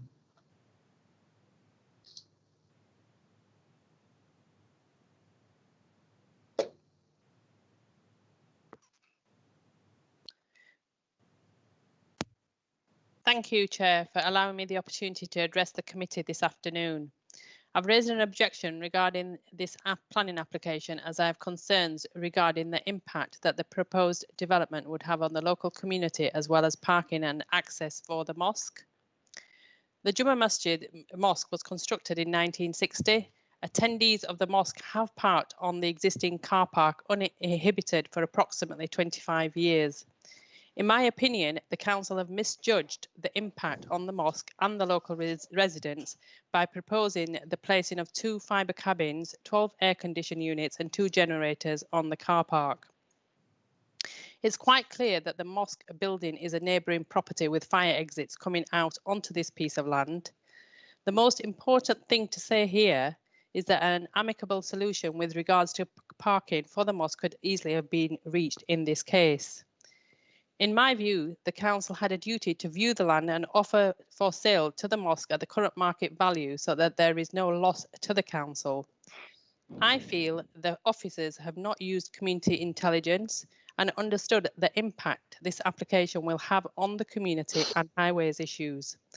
Officers do not appear to have taken into consideration the inevitable overspill onto the adjacent streets. This has to be a material consideration in this application, in my view, irrespective of the rights or otherwise to park on the land at present. Overspill onto the adjacent streets will occur, that's a fact, and a direct consequence of this application if it is approved. There is a lack of suitable alternative parking options within close proximity to the mosque that could safely accommodate all of the parking that is required. Many of the surrounding roads have parking restrictions on them. The displacement of cars from the car park would inevitably lead to an increase in on-street parking in these areas. We as councillors have to deal with community concerns and waste taxpayers' money and waste council officers' time in dealing with traffic issues when wrong decisions have been made in relation to parking applications. I reiterate that an amicable solution with regards to parking for the mosque could have easily been reached in this case. The proposed development only covers half of the site and therefore the remaining land could easily be leased to the mosque from the council and avoid any large displacement of vehicles onto surrounding streets, which would have a huge impact with local businesses already parking in this area. In addition, I believe no reasons have been put forward as to why the development has to be located on this piece of land when we already have an interested party who is willing to buy the land from the council and have nearly 3 decades of history attached to it. I request the committee to defer the decision on this application so that further negotiations can be reached and an amicable solution for all involved. Thank you. Thanks, everyone. Okay, thank you. Chair, we have 2 more speakers. We've got Lauren Knox, who is the agent.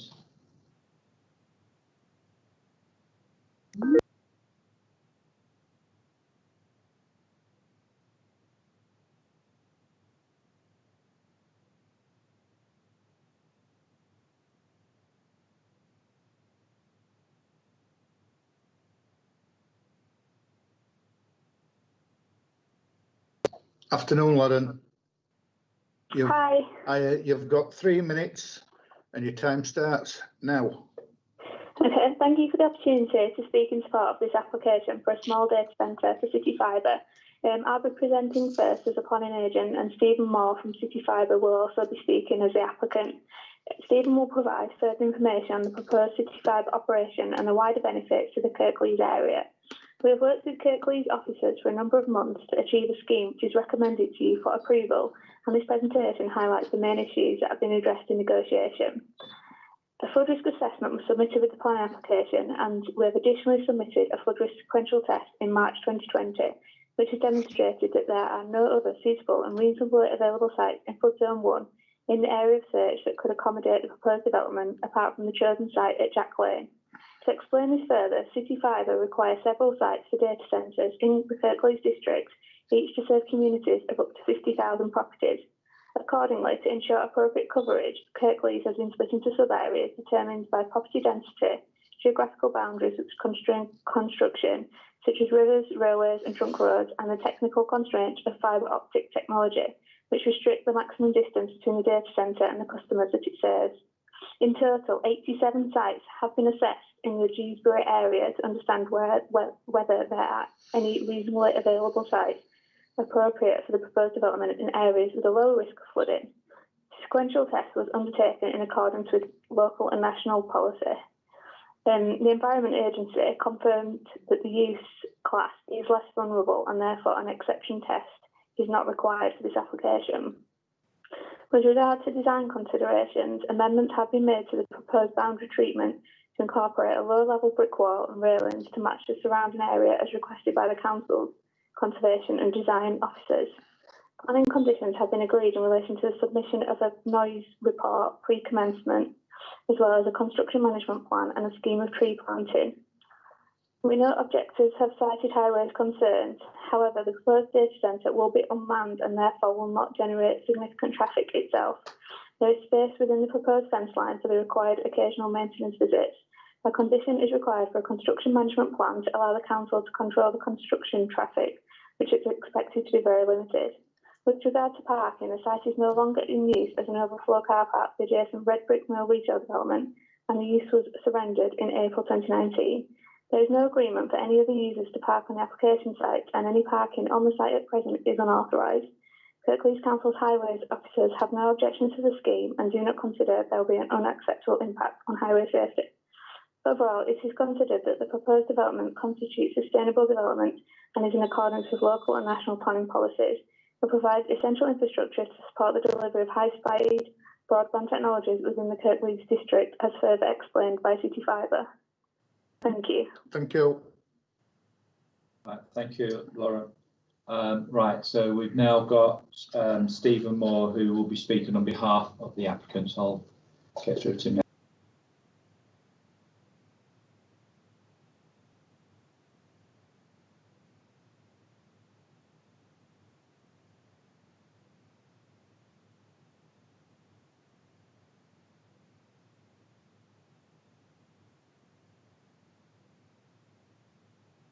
Okay, thank you. Hiya, Steve. You've got 3 minutes, and it starts now. Okay, thank you. I'm Stephen Moore. I'm the City Manager for City Fibre, and thank you for the opportunity of speaking today.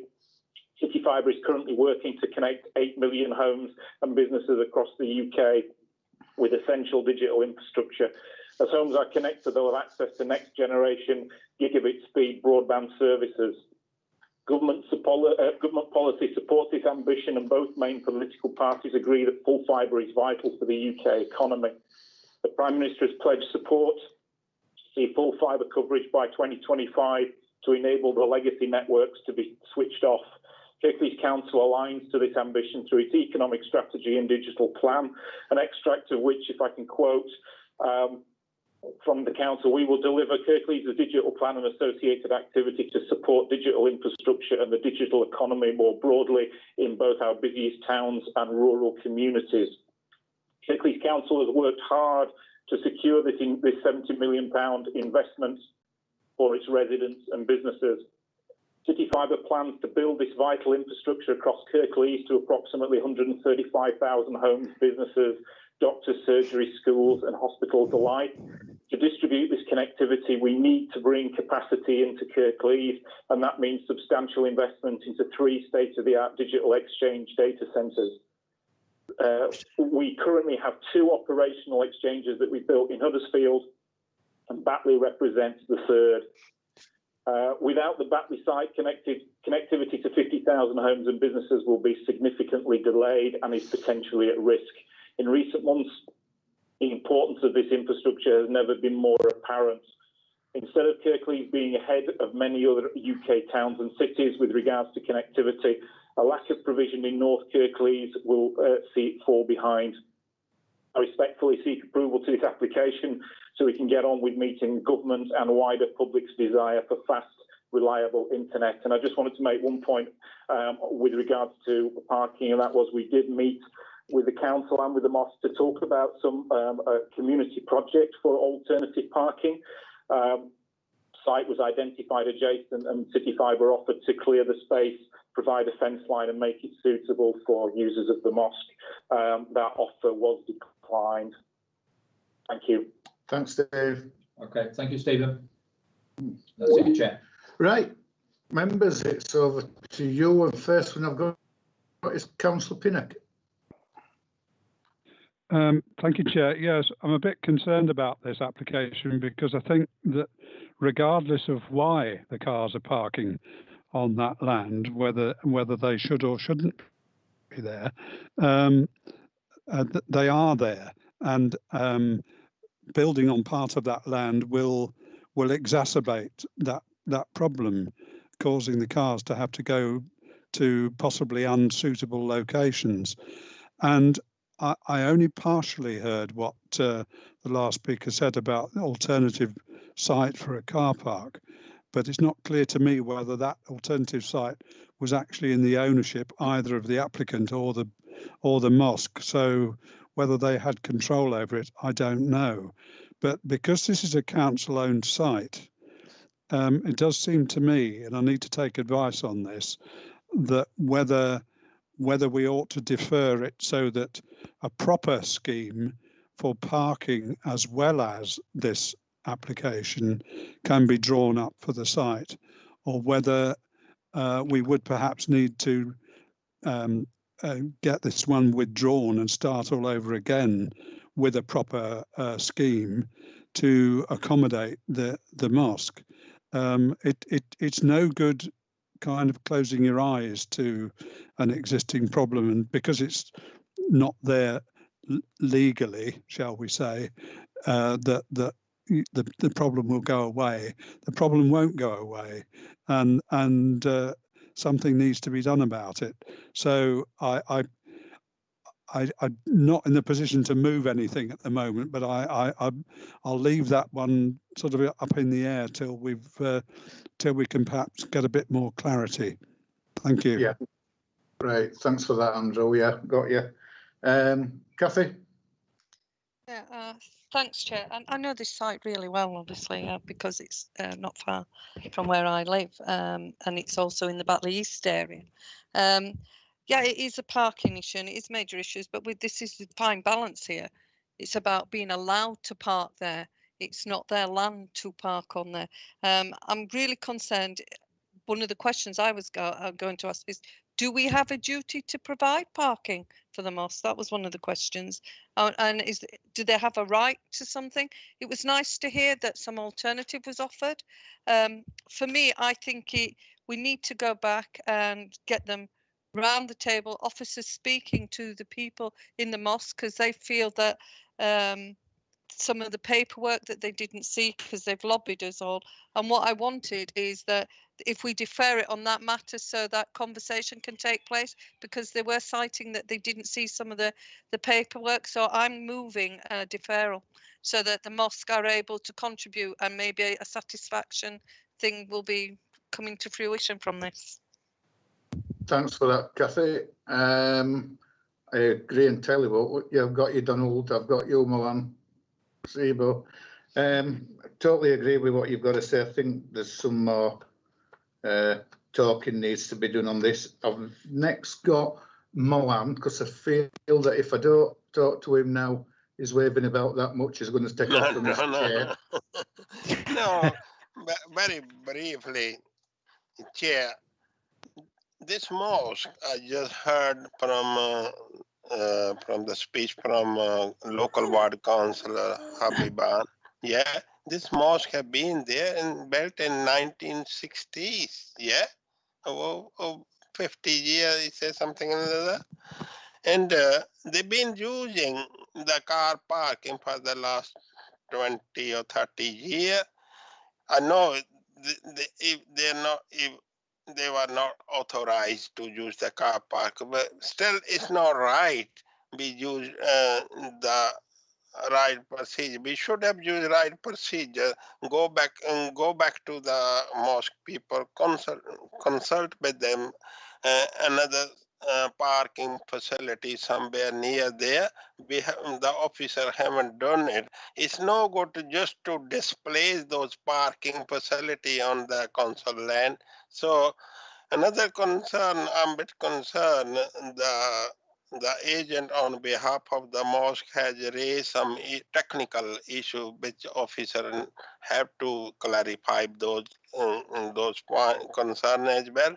So I'm in mind to second Council Cathy Scott's move to defer this application and go back to negotiation with all the party in the area and come back to there. Thank you. Thanks, Juan. I've got Donald, and then I'll bring in Chris after that. So, Councillor Firth. Yeah, thank you for that, Chair. Yes, I entirely agree with everything that Cathy has said. She's absolutely spot on. It does need a cut of looking at and a few discussions on this rather than bulldozing through. Whether they've got a right to that car park is immaterial. We need to look at all angles. We need to speak to the mosque. They need to be spoken to. They need to know what's going on. And I've got to say, I will support the deferment, and I support all that Cathy said. She's absolutely dead right. And I'm not going to interfere, Cathy, in your patch, love, but if you know your patch, I'll go along with it. Don't worry about that. Okay, thank you, Mr. Chairman. I only live there, Donald. Chris, have you... yeah, thank you, Chair. I thought it just only right out to just chip in, because obviously I think it's evident from sort of the discussion that's gone on that obviously parking is the issue, and the displacement of parking is the issue. And I don't disagree that parking will be displaced. I think the issue is that's currently from the council's perspective, it's council-owned land, that's currently taking place unauthorised. I would imagine in reality they'll actually park on the remainder of the park, continue to park on the remainder of the car park that's left unauthorised, or it will be displaced on the street, which I agree is not an ideal scenario, but that doesn't form part of the argument when looking at this application. This application is for that piece of land which the applicant has obviously done a deal to lease or purchase. From a highway perspective, that development doesn't generate any traffic, or very little traffic. Once it's constructed, it'll be very minimal with the traffic generated from that site. The displacement of the parking is an issue, and I think that's something that I agree, I think it is something that does need to be resolved between the mosque and the council. But it's as a result of this application, but it is not part of this application. Having said that, I fully support that the mosque and the council do need to get together to try to resolve that issue. Thanks, Chris. Councillor Patterson. Thanks, Chair. Yeah, I mean, I understand what people are saying. I also know, though, as Cathy herself said, that the city fibre and all the internet connections that is going in is extremely important for the whole of Kirklees and for the 50,000 households and businesses in this particular that will be connected to this particular hub. So that is important to get this up and running. I've just got a couple of questions though. I mean, because one of the things that Habiban said was about the fire exits coming out of the mosque, which is concerned me. But looking at the plans, I mean, there seems to be a little bit of land still between the proposed hub and the mosque. So presumably, I'm asking the question: will the fire exit still be appropriate?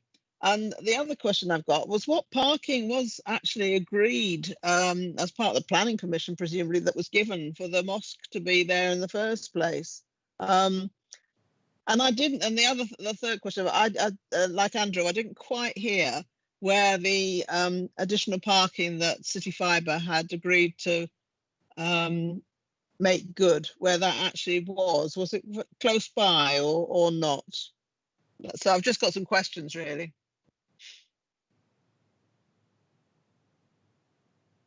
Chris, do you know, or Nick?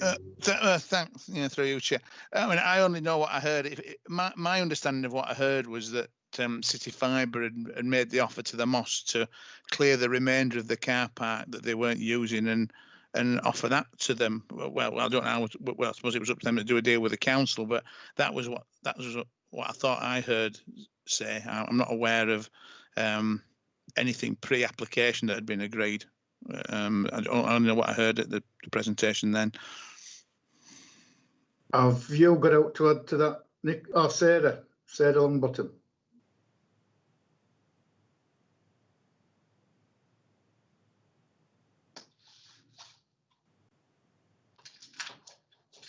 Through you, Chair. Sorry, Sarah, can't seem to connect at the moment. In terms Right. of the alternative parking, it was cited just off to the east. The exact location, unfortunately, I can't give you. In terms of the fire escape, having a look at the block plan now, the proposed development would be sited some distance away from the building. So from a planning point of view, I can't see why the development would prevent the use of those fire escapes.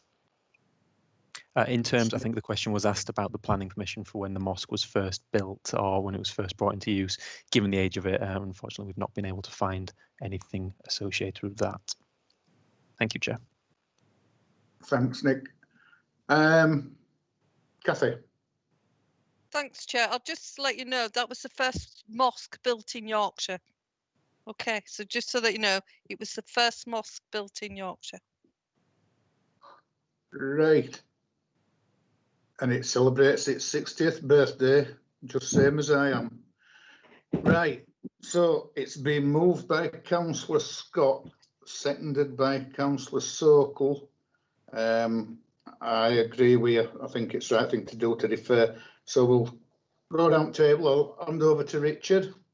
Okay, thank you, Chair. So this is a vote to defer the application, and my understanding is that's to consult with the mosque to look at alternative parking arrangements. I believe that's correct. Right. Yeah, so we'll start with Councillor Bellamy. For. Councillor Firth. For. Councillor Patterson. For. Councillor Pinnock. For. Councillor Scott. For. Councillor Sokol. For. Oh. Okay, so that application is deferred. Right, colleagues, it's about 15 minutes past 3. Are you okay if we take 10 minutes, or do you want to crack on? 10 minutes? Take a break. Yeah. Take a break, have a Kit Kat. Right. Yep.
Right, everybody, hope you're sitting comfortable. Round 2, and we're going to Moorside at Cleckheaton. Thank you, Chair. This application seeks permission for the erection of a stable block at Springfield Farm, Cleckheaton. The site is allocated as urban green space in the local plan. The application is brought to committee as the development would be a departure from the local plan. The site is accessed by a single width private drive from Moorside Road, which can be seen here. The land surrounding the site is owned by the applicant and would be used as associated grazing, seen in blue. The site is hard surfaced, included by a timber fence and gabion basket. It is used by the applicant's tree service business. And here's a further image showing the current state of the site compared to the rest of the urban green space. This image shows a typical part of the urban green space and then the access running into the site. The stable would be sited in the northwest corner of the site. It would host 7 stable blocks, a tack room and hay barn. Please see elevations and floor plans. Summarising the report's assessment, first considering the principle, the site is part of a large urban green space allocation. Within the local plan, the urban green space is valued for being a high quality open and natural green space which contributes to the landscape, despite already hosting this hard surfaced and enclosed application site, which does not contribute to the urban green space. Erecting a stable within the existing hard surfaced area would not materially detract from the identified value of the urban green space. The building has a typical design for a stable and is visually acceptable. Stables adjacent to open fields are not unusual. The proposal would neither appear out of place nor detract from the high quality of the natural open green space. Therefore, while the proposal does represent a departure, because the development would not harm the value of the urban green space, officers consider the principle of development to be acceptable. Other material considerations are addressed within the report. In summary, there are no concerns regarding design, residential amenity or highways. This is subject to a condition that the stable be limited to private use only. No public representations have been received. Officers therefore recommend approval with nothing further to add, Chair. Thanks. Right, thanks, Nick. No speakers, Chair. Right, members, so over to you. Yeah, Steve. Yes, Donald. I can't see a problem. Well, nobody else can see a problem apparently, and I can't see a problem.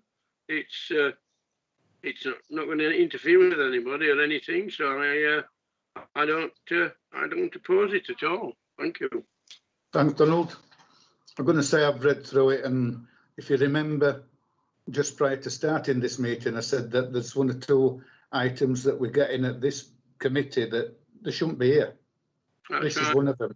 Yeah, I know it's a departure, but we do need to look at things like this because there's just no need for it to come along. So no, I'm okay with it, and I'll move it. Do I have a seconder? I'll second it. Andrew? Can you unmute yourself? Yeah, I'm sorry, apologies. I have put down to speak. Right. I do have some misgivings about this, despite all that's been said. I know the site well, obviously, because it's in Cleckheaton, and it's at the end of a relatively narrow lane, which is used by, well, there's 4 houses on there, plus the house that's at the end that's associated with this development. And as well as that, there is a childcare centre, which is in use throughout the week. This does create certain problems because the access onto Moorside is not wide enough for 2. Well, it is at the end wide enough for 2 vehicles to pass, but only just. There are some passing places further down, but it's not the easiest track to negotiate. Now, I am very pleased to see the condition in this permission to restrict the use of the stable to domestic use only.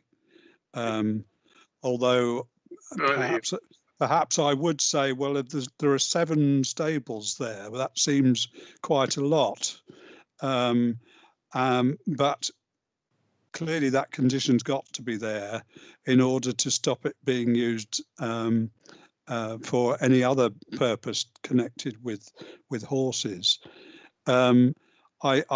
I hear all the arguments that have been made about it, but I still have certain misgivings about it, because I'm not sure that it would necessarily be very easy to police it. But maybe I'm going to be wrong. It has been known. So I'll leave it at that, Chair. Thank you. Thanks, Andrew. I'm going to say, Kath told me that you're wrong many a time. Councillor Scott.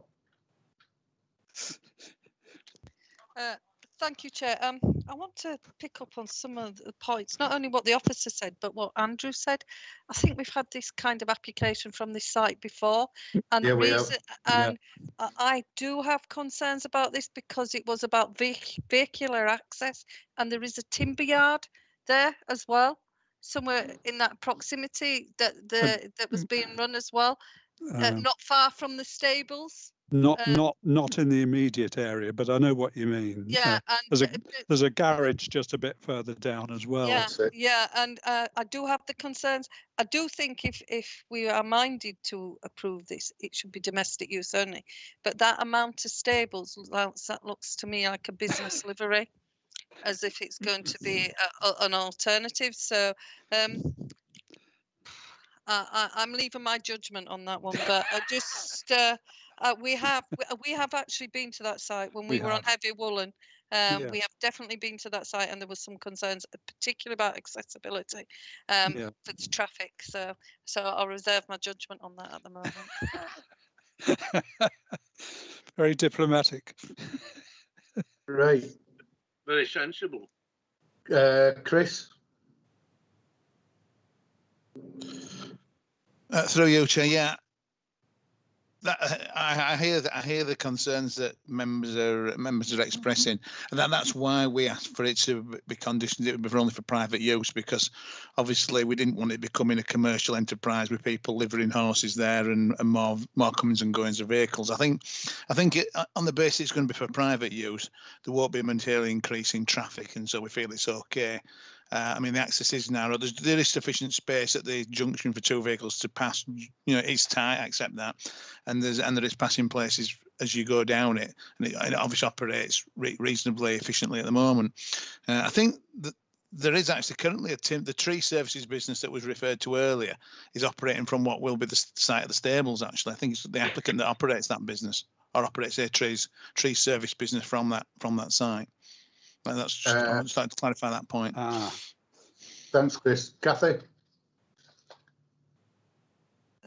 Thank you, Chair. It's more for members that if we could have that map up, the officers could show that map and show the location of the stables where the timber thing is, because I really think you need to be aware of this, because with the timber business, there was a traffic element there.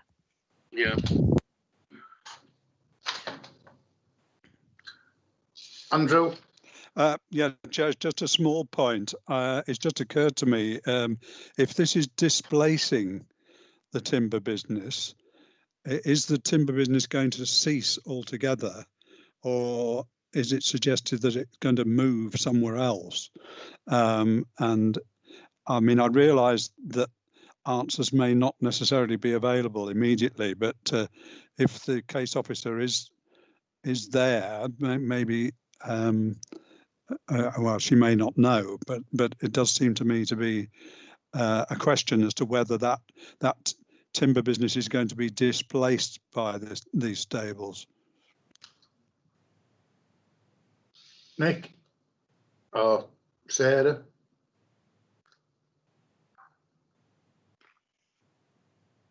It would be Sarah. Sarah. Yeah, thank you, Chair. Can you hear me okay? Yeah.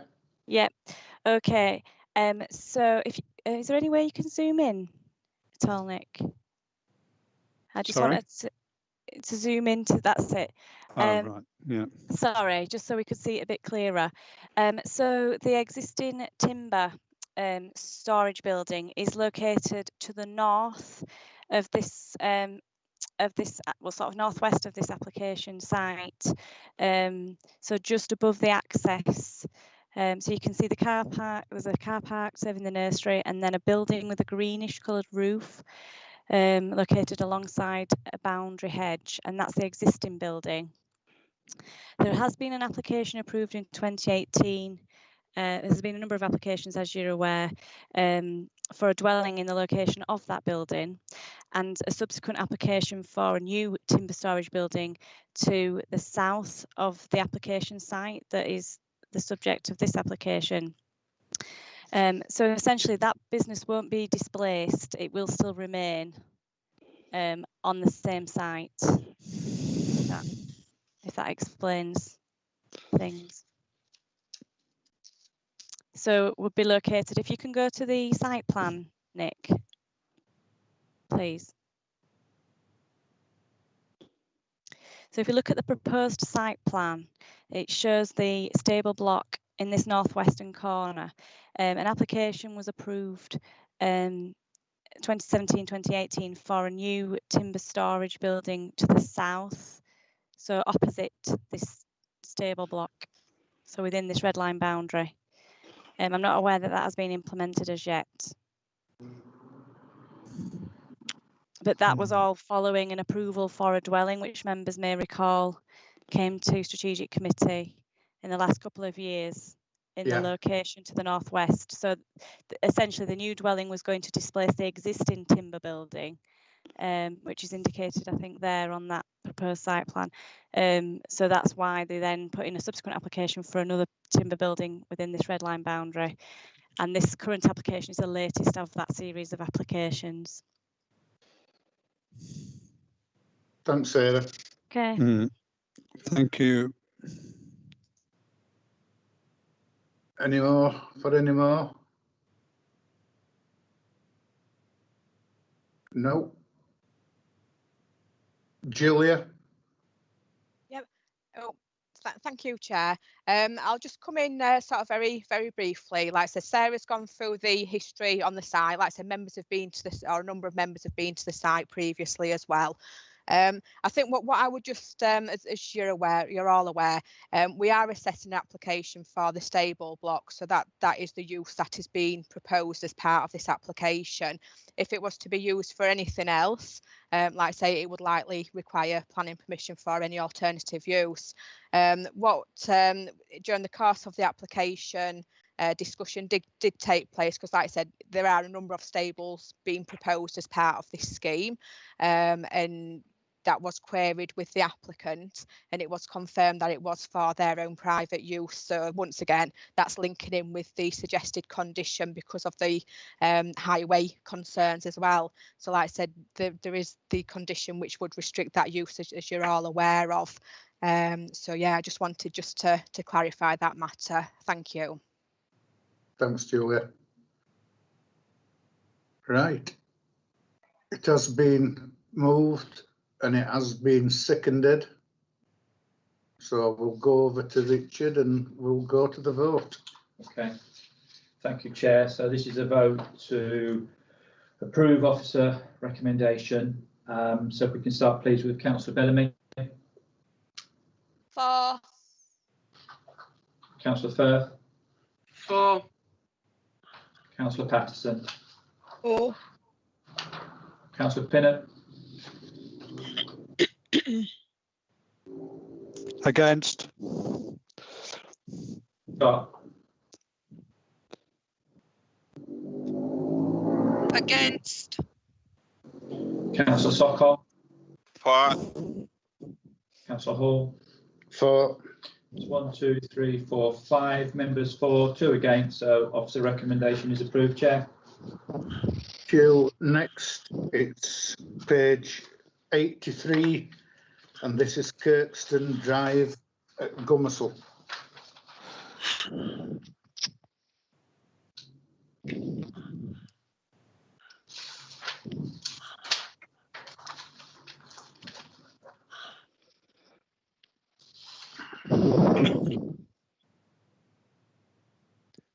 Thank you, Chair. The application seeks a two-storey side extension and external alterations at 9 Kirklees Drive, Gomersall. Councillor David Hall requested a committee decision due to concerns of visual and residential amenity. I draw members' attention to the update, which sets out that revised plans have been received. The application dwelling is 2 storeys and is constructed from stone, brick and render. The extension will be located on the north side of the elevation, the north side of the dwelling, on the side elevation. The extension would project 1.78 metres from the side elevation. It would be set back from the front by 0.32 metres. It would be designed with a double gable roof form, which would have an eaves and ridge height matching that of the host building. Materials would also match the host building. The extension would be sited just on the right-hand side of the property there. In terms of the impact on visual amenity, the extension will be set back from the front elevation and would appear subservient to the host building. While there are no similar extensions within the street, the properties along Kirklees Drive vary in design.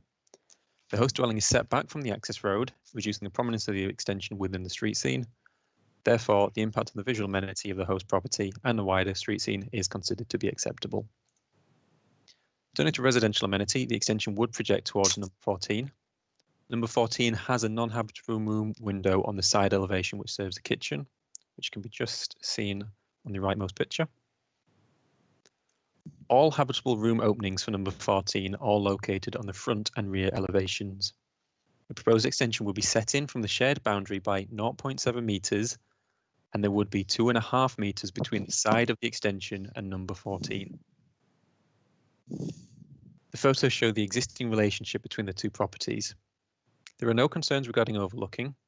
Whilst the proposal would result in some additional overbearing and overshadowing upon number 14's side window, as a non-habitable room window, this is not considered to cause material harm to number 14's residential amenity, as the front and rear habitable room windows would remain clear.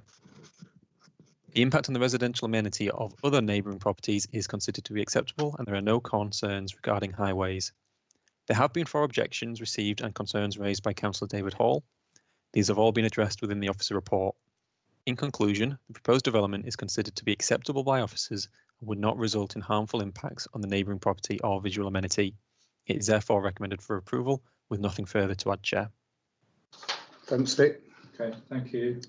Right, Chair, we have one written submission from Councillor Michelle Granger Mead, which my colleague Andrew will read out. I'm sorry I'm unable to attend the meeting on Wednesday to do a deposition on behalf of the neighbours of 9 Kirklees Drive, Gomersall. I would like to raise my strong objection regarding this application, primarily due to the impact it will have on the neighbour to the right. The proposed 2-storey extension will be just over a metre from their kitchen window. I went to visit the neighbour's property on their request, and I have to say the kitchen was already quite dark, as there is only a small window above the sink. If you add to this a double extension nearly to their window, they will have no choice but to have the lights on permanently throughout the day. The neighbours are both quite elderly and disabled and rarely go beyond their back garden. The impact of light on the back garden would also have a huge impact upon their quality of life. Another point to note is I believe it would have a detrimental impact on the street scene of the whole of Kirklees Drive. Number 9 sits at the head of the cul-de-sac in a prominent position and currently has quite an open feel to it. Should this extension be allowed to go ahead, it will completely change the feel of the cul-de-sac to one of overcrowding and also set a precedent to other properties in the cul-de-sac. Up to now, there have been no extensions to any of the original properties. I would not like to see an influx of extensions on this cul-de-sac and to see some of the problems we've seen with parking by increasing these smaller retirement type homes into larger family properties. On top of all the above, it's also worth pointing out that the applicant has now sold the house. I would urge the committee to take a look at the pictures provided and refuse the officer's recommendation to approve this application. Thank you. That's it, Chair. Right, members, it's over to you.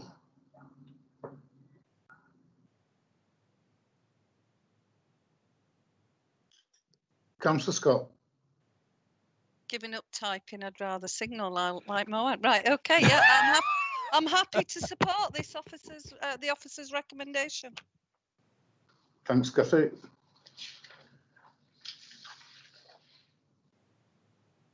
Andrew, Councillor Pinnock. Thank you, Chair. I've been to see this site, and I have to say I agree with what Councillor Granger-Mead said. And I accept the point that the kitchen window of the next door house is not a habitable room, but kitchens tend to be one of those places in which we spend quite a lot of time. And I do think that the extension will have an overbearing impact on the next door neighbour, particularly if we are talking about a almost completely blank wall. It's not entirely blank, but it's one matter having windows that are too close, but a brick wall is nearly as bad. So I would like to put a counter proposition to Councillor Scott, and that's propose we reject it on the grounds of the overbearing impact of the extension. Even, well, not even though, I mean, this is clearly one of the applications that ought to have been at the Heavy Woolen Planning Committee subcommittee rather than here. It's not strategic.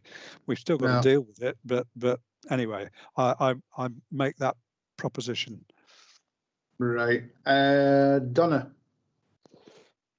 Thank you, Chair. I'll second Councillor Pinnock for refusal of this.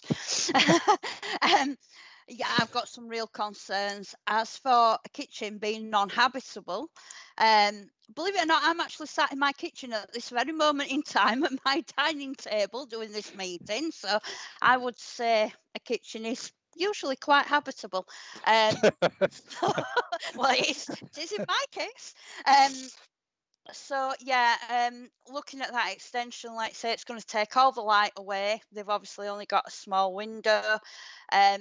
And if we do accept this, I would have thought we're setting a precedent. There's no other extensions in the street, and that would also worry me. So I'm happy to second Councillor Pinnock for refusal. Thank you. Thanks, Donna. Councillor Pattison. Thanks, Chair. Well, I will come in and support Kathy's suggestion and second that we do accept the proposal.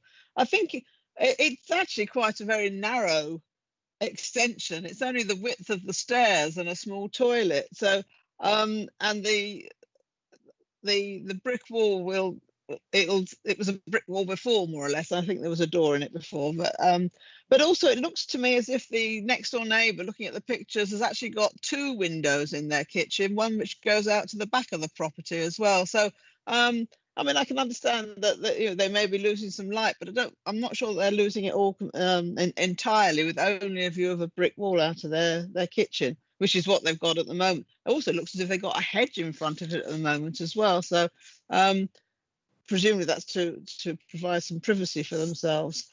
But no, I'm happy to accept the officer's recommendation and second the proposal. Thanks, Carol. Councillor Firth.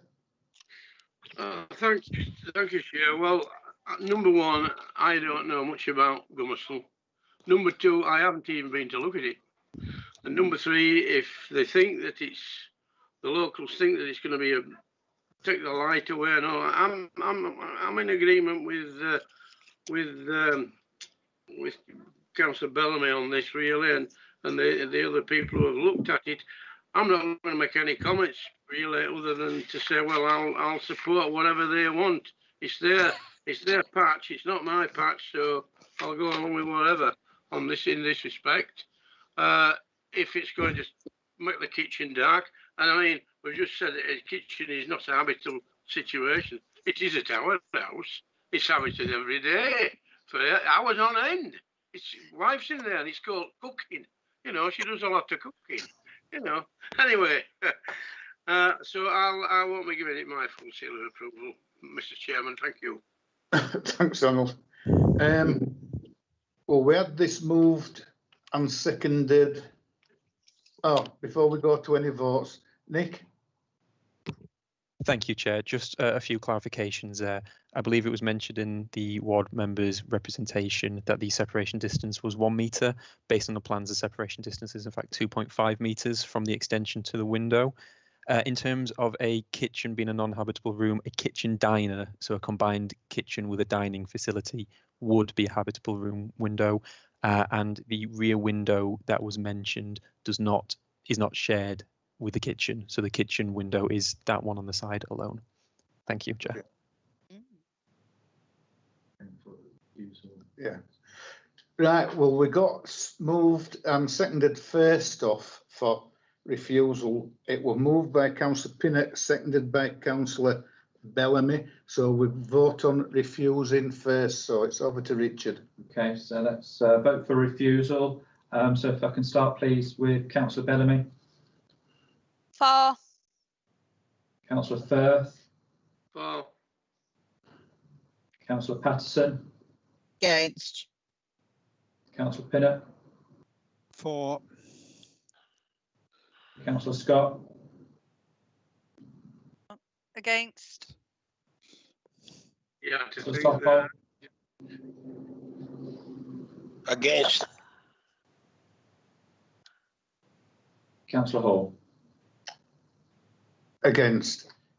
So that's 3 have voted for refusal, 4 against refusal. So that motion has fallen. So we now move to the vote for Officer's recommendation. Okay, so this is now for approval of officer recommendation. So I can go for Councillor Bellamy, please. Against. Councillor Firth. Against. Councillor Patterson. For. Councillor Pinnock. Against. Councillor Scott. For. Councillor Sockpole. Councillor Hall. For. So that's 4 members have voted for recommendation, 3 against. So officer recommendation is approved, Chair. Next is page 97, and this is Banks Road at Linthwaite.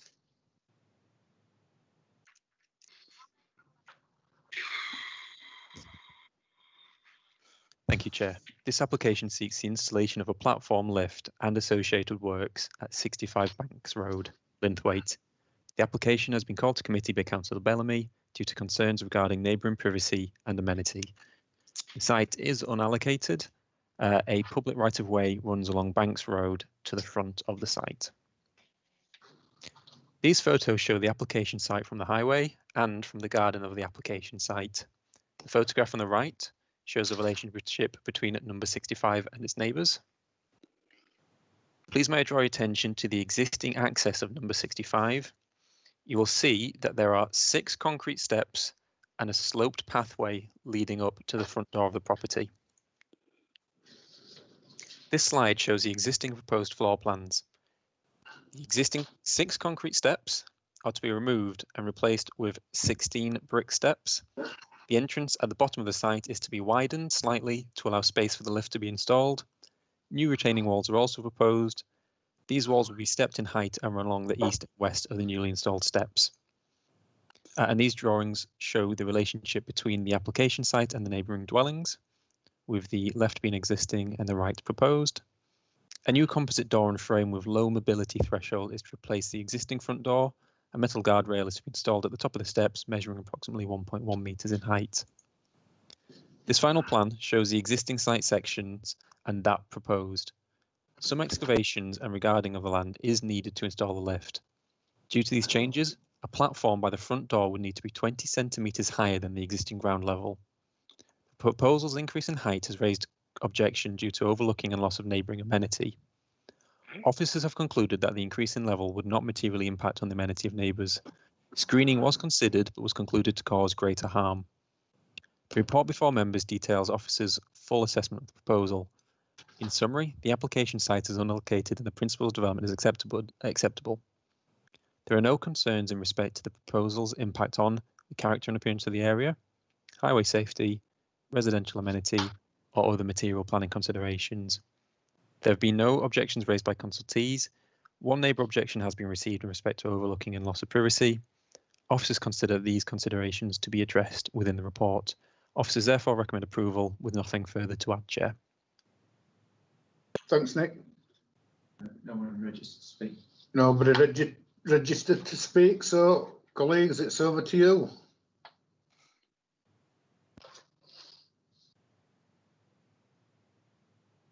Cathy. I wasn't sure if Councillor Bellamy was in before me there.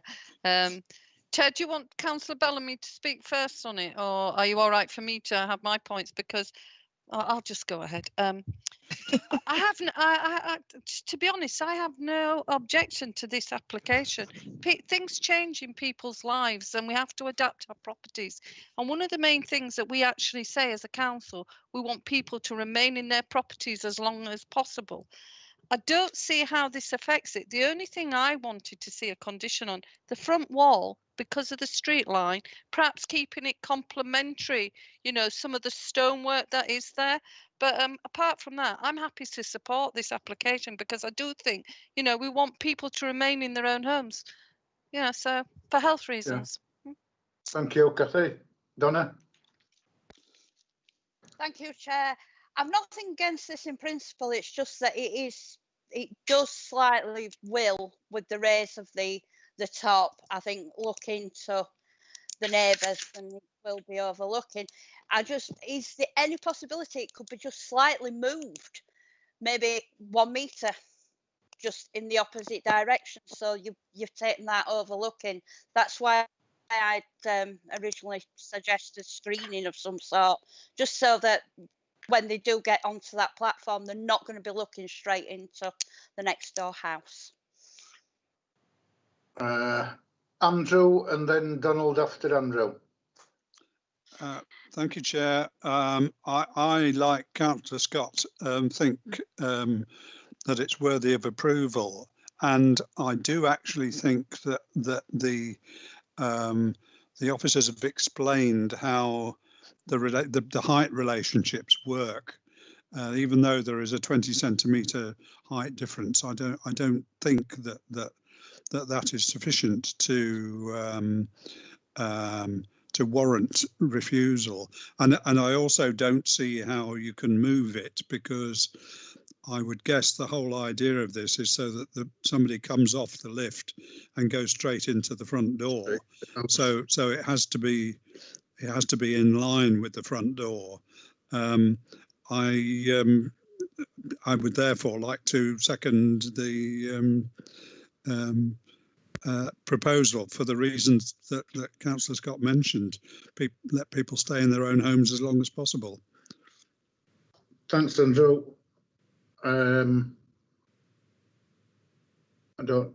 Nick, have you any reason to come back?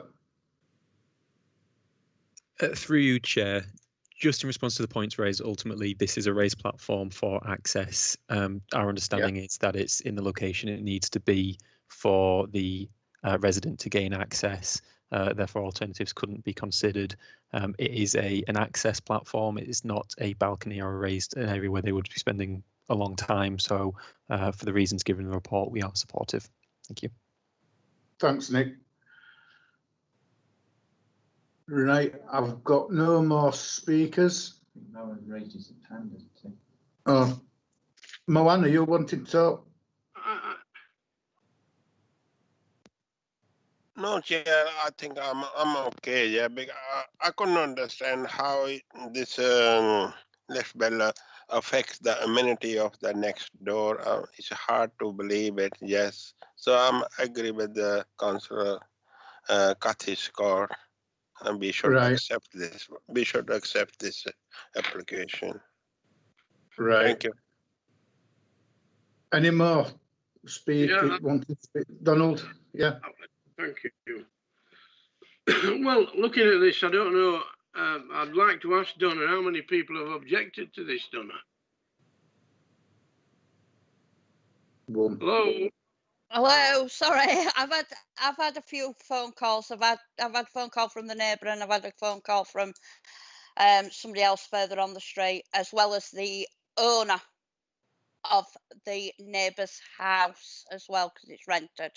So I have had a few, but and it is all to do with overlooking. That's why I just wondered if there could be some sort of screening. Houses, the people wanting this, they're not the owners, they're the renters. Yeah, they don't. Nobody's particularly against it. It's just more the fact that I think they prefer, it's screening, so they can't look directly I'm the looking house. at this and saying that these people obviously they need this lift. They need this lift to get up all those stairs. I agree with We're that. depriving them, as Cassie says, we're going to be depriving them, obviously, of staying in that home for a long time. If there is the stairs there, surely the people around can see that they need it. They wouldn't be asking for it if they didn't need it, for goodness sake. No, I think it's screening they want in between. Well, can we ask the people, the county officers, can we arrange for some screening? Because I'm quite happy with that platform. If that's what the people need, Is there any possibility we could have screening? Nick? Through you, Chair. Officers did consider whether screening would be suitable, and it was felt that the harm from screening through the impact on the street scene and the scale of it, such as a 1.8 metre or 2 metre high screen, would be more harmful than the overlooking caused. Ultimately, members are free to recommend any conditions they feel necessary in this case, which we will look to impose. Can I just say, thank you, Donna, to Steve, if that's it, the last resort on that, I think we should be in favour, quite honestly, Donna, of the people who actually live there that need that lift. Seriously, If there were 90 people said we don't want it, then I'd be thinking a bit, but there's probably 1, 2. And I'd really, be in favour with if we can put the condition of screening on. Well, you've just said that we can't. Well, I don't know what we can do. I just know that quite honestly, I know if I was in such a situation and I couldn't get up those steps, I would expect some support to get the lift up there. I agree with that. I just think screening to protect the neighbours as well. Yeah. Carol and then Kathy. Thanks, Chair. I was just going to say, whose hedge is it? They could just grow the hedge a bit higher if they want. I mean, presumably they can already see into next door's garden anyway. It's just they're or into their front room because they are so close. But I mean, if it's a problem, if it is a problem, which I would hate to see a big fence there. I'm sure there'd be more people in the street that would object to a higher fence just so that they couldn't look in. They'll actually, looking at the way that the lift goes up, anybody on actually on the lift will have their back to the next door's property anyway. But I thought the simplest thing would be just to grow the hedge if it's an issue. Yeah. Kathy? Yeah, I think Councillor Patterson said it. There's a well-maintained hedge there. Can I just say we have quite a few of these chair lifts and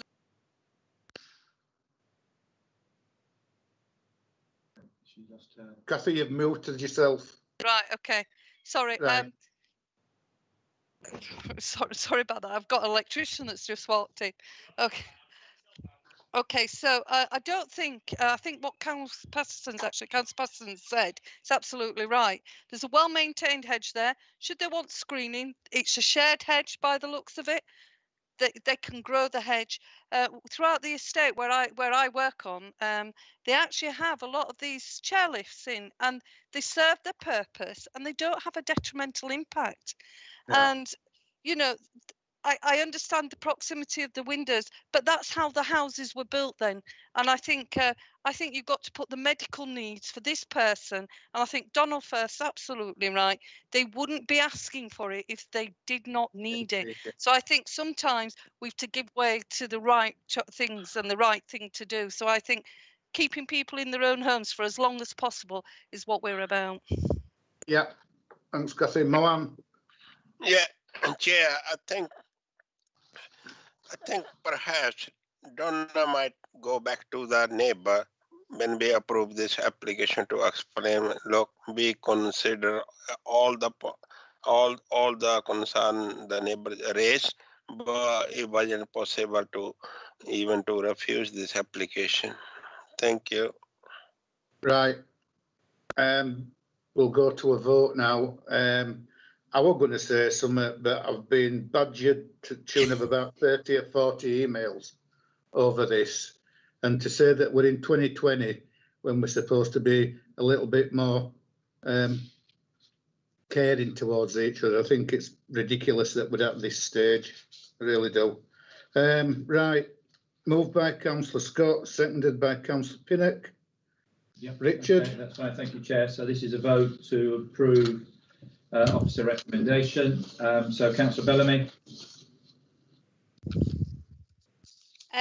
For, but I would still prefer screening if possible. Councillor Firth? With screening if possible. Right. Councillor Patterson? For.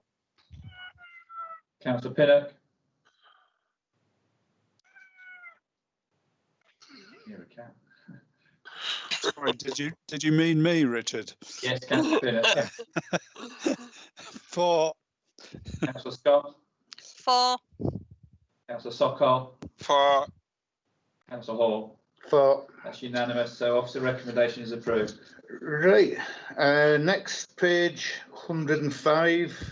This is, I think, from memory, I think we're in Meltham, Elm Lane.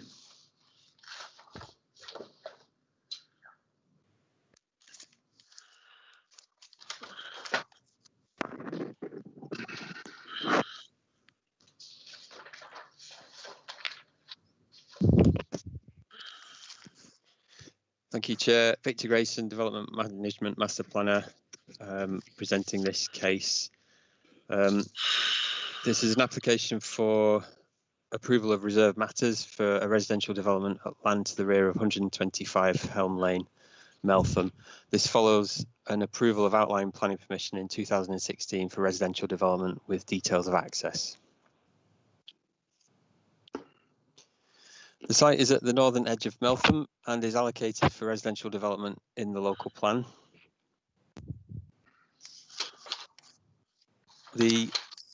Immediately to the northeast of the site is TPO protected woodland, beyond which is the Helm Conservation Area, which is shown in blue on this plan.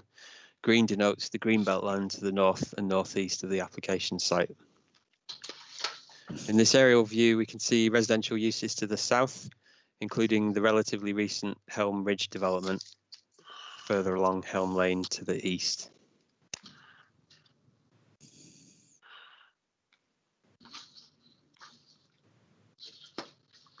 In this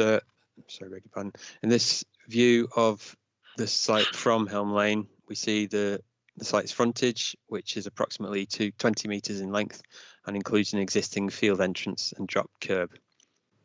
And then in this photo, looking into the site, we see that the site is grassed and slopes uphill away from the road. And this photograph shows a relatively recent Helm Ridge development, which is almost opposite the site, further to the east up Helm Lane. So the application is for approval of reserve matters, namely the development's appearance, landscaping, layout and scale. The applicant initially submitted plans showing a 32-unit scheme, shown here on the left, which the applicant stated could not provide any affordable housing or the other planning obligations needed to mitigate the development's impact. That scheme was problematic. It would have underused the site, and the lack of affordable housing and planning obligations was a major concern. Therefore, officers negotiated with the applicant, and following a series of amendments, the applicant arrived at the layout shown here on the right. So we now have a 41-unit scheme before the council, which has a much improved layout and which makes better use of the site. The site allocation refers to an indicative site capacity of 46 units. However, the site's various constraints listed at paragraph 10.9 of the committee report prevent more units being added without compromising the scheme in terms of highways matters, design quality and or amenity. An acceptable mix of unit sizes is now proposed. Regarding highways, the proposed point of access and trip generation were considered previously at outline stage. The L-shaped estate road now proposed with private drives off it is acceptable in highway terms. Manoeuvring space for refuse vehicles is adequate and adequate private parking is proposed within curtilages.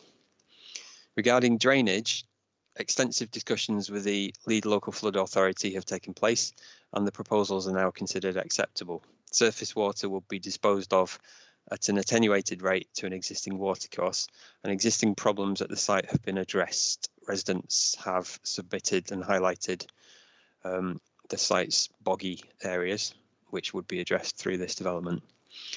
The lead local flood authority's most recent requests for adjustments to the proposals have been addressed in the applicant's drawing received on 7th of July, or can be addressed via existing outline and proposed conditions.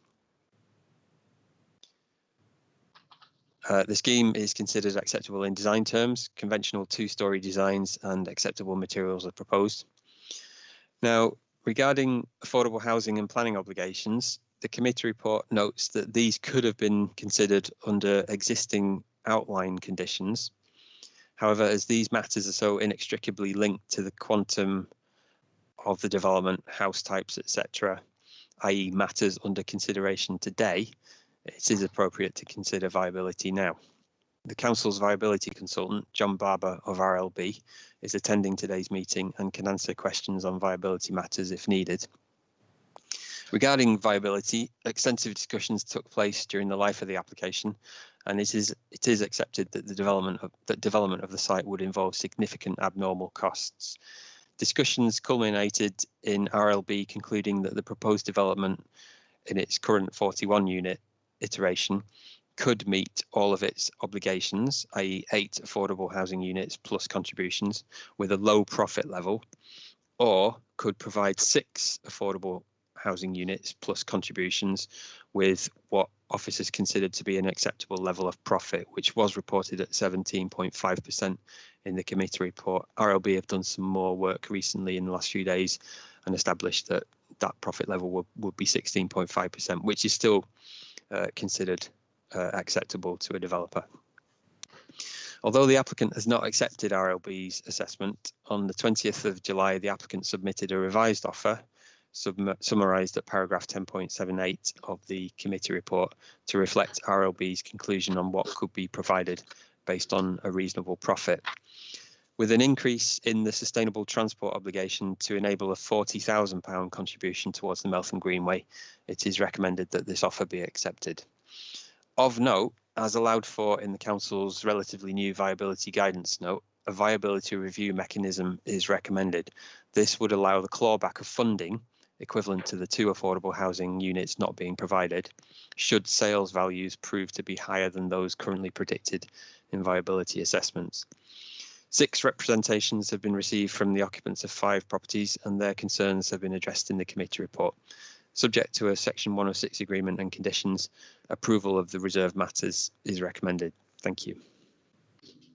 Thanks, Victor. Okay, thank you, Chair. We have a number of speakers. First of all, we have Councillor Terry Lyons, who's a ward member who wishes to speak. Hi, Terry.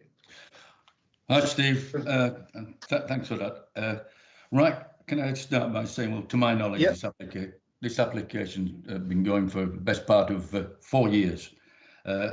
And initially, I understand the developer cured a water problem at the bottom of the site, which cost them a couple of thousand.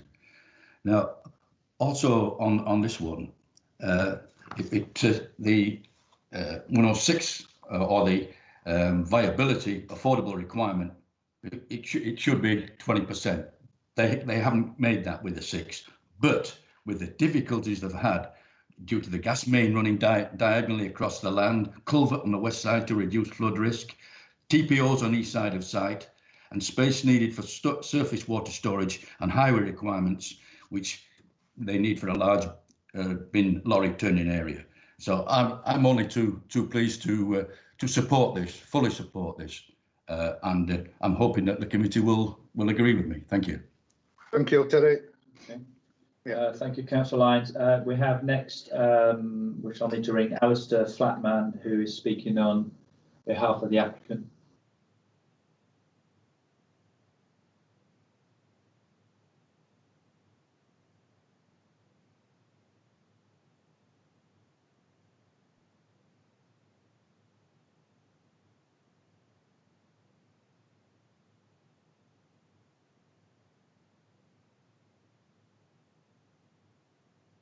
Okay. Afternoon, Alistair. You've got 3 minutes and it starts now. Good afternoon. Thank you, Chair. Good afternoon, Chair and members of the Planning Committee. My name is Alistair Flatman and I act as the agent for this application. Given the positive recommendation before you this afternoon, I do not propose saying too much. I would, however, like to reiterate a number of key points. The applicant and their professional team have worked positively with the officers over the last 2 years to address all of the planning issues raised. This is an allocated site with an outline consent for housing, and so the principle is clearly acceptable. This reserved matters application simply speaks to agreed details of design and layout. The site does, however, have its challenges arising from topography and proximity to off-site trees. This, together with the need to deliver a suitable drainage scheme and an adoptable layout for parking, servicing and access within the site, has presented a number of design challenges. In addition, we have been mindful of local plan policies on density and have increased the number of units on site since our original submission. All these factors have resulted in lengthy discussions with your officers, but we are pleased to now have a scheme with no outstanding objections from officers in terms of trees, drainage or highways.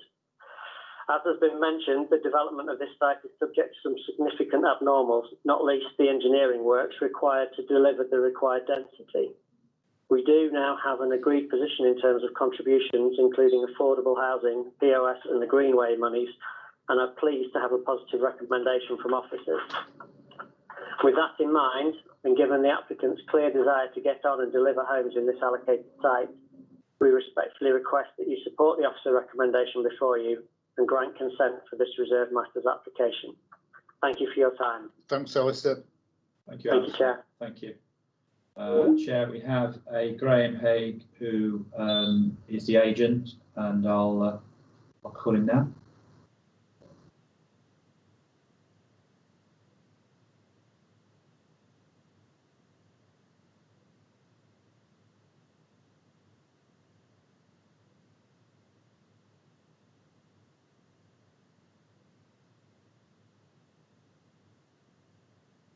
Okay.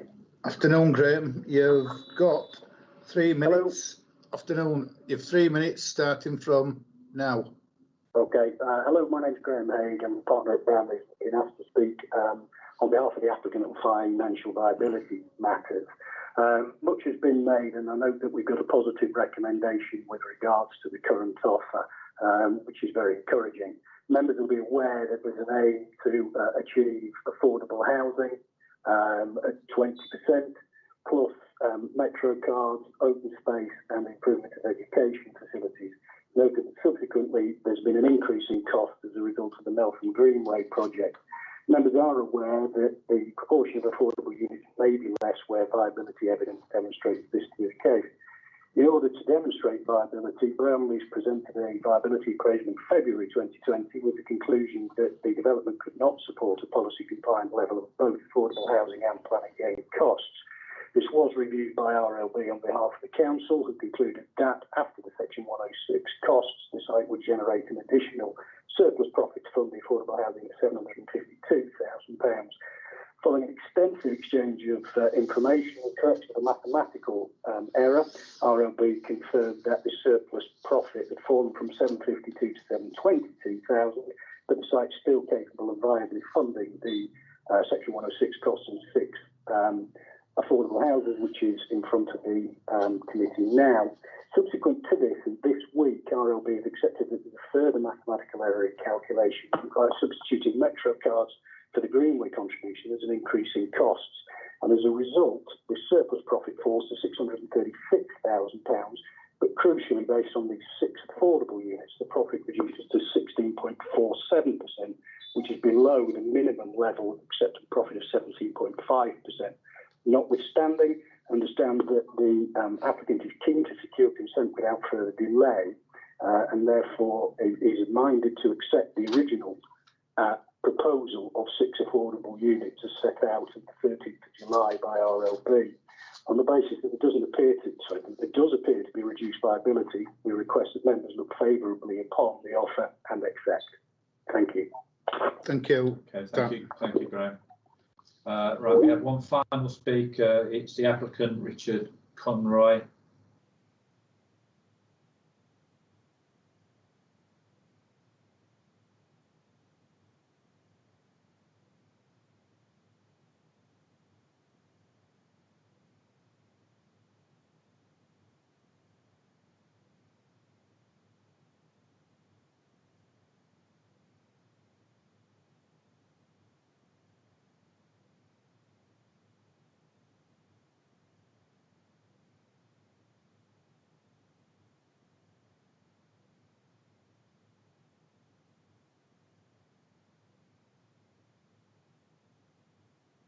Right, colleagues, it's over to you now.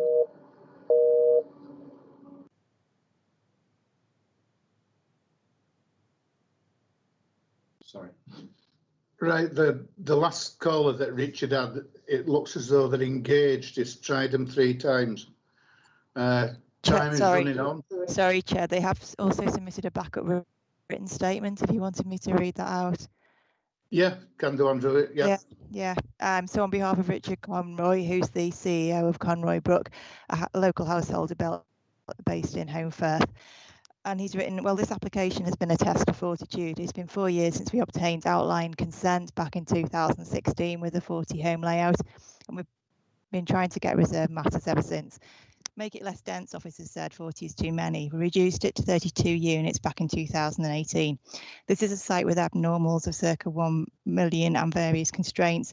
Gas main exclusion zone, culverts, trees, a sloping site, etc. So common sense tells us that it can't stand a full affordable and Section 106 package compared to a flat greenfield site with no problems. The viability study by the council's valuer agreed that the scheme indeed could not support any affordable housing or Section 106. Then the new local plan was brought in with its high density approach. In spring 2019, Kirklees refused to accept the findings of the viability report and told us to put the density back up to 41 units, back to square one. This is skipped over in the report, but took 3 years and cost us a small fortune. To date, we've spent over 100,000 on this application in professional fees. We've spent the last year reworking the scheme again with officers and rerunning the viability as the constraints haven't gone away. So we've added 9 homes to make 41. Of these 9, it is suggested that 6 will be affordable, plus a substantial Section 106 package. If it wasn't viable at 32 homes, adding an extra 3 market houses for us to sell won't make much difference. But we have no choice but to accept this package if we want a recommendation for approval. But I want to flag 3 issues to committee. Firstly, the viability return level set by the council is too low at 17.5%. Our bank, HSBC, require a minimum return of 20% on projects industry standard. Secondly, we own most of the site, 35 homes, but the vendor who lives next door still owns the last piece of land.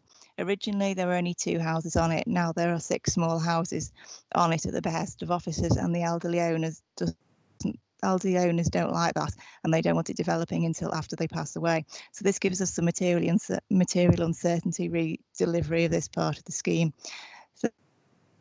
Thirdly, the whole Section 106 affordable package is a little too much. We've agreed most of it and offered 40k to the commendable local Meltham Greenway initiative.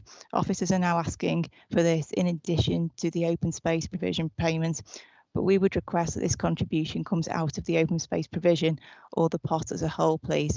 So we are asking for some flexibility from the committee on this, please, as we look to agree the Section 106 with officers. All we want to do is agree a first Section 106 agreement and then get on and build the houses. Thank you for listening. That's it. Members, it's over to you. Mohan. Thank you, Chair. I think that our planning officer have negotiated one of the best scheme with the applicant, which we got all the section 106 contribution. We got a good mixture of housing, and the ward councillor are quite happy to approve this application. I think rather than we go into deep debate, I think I should move. We should accept the officer recommendation to approve this scheme. Thank you, Chair.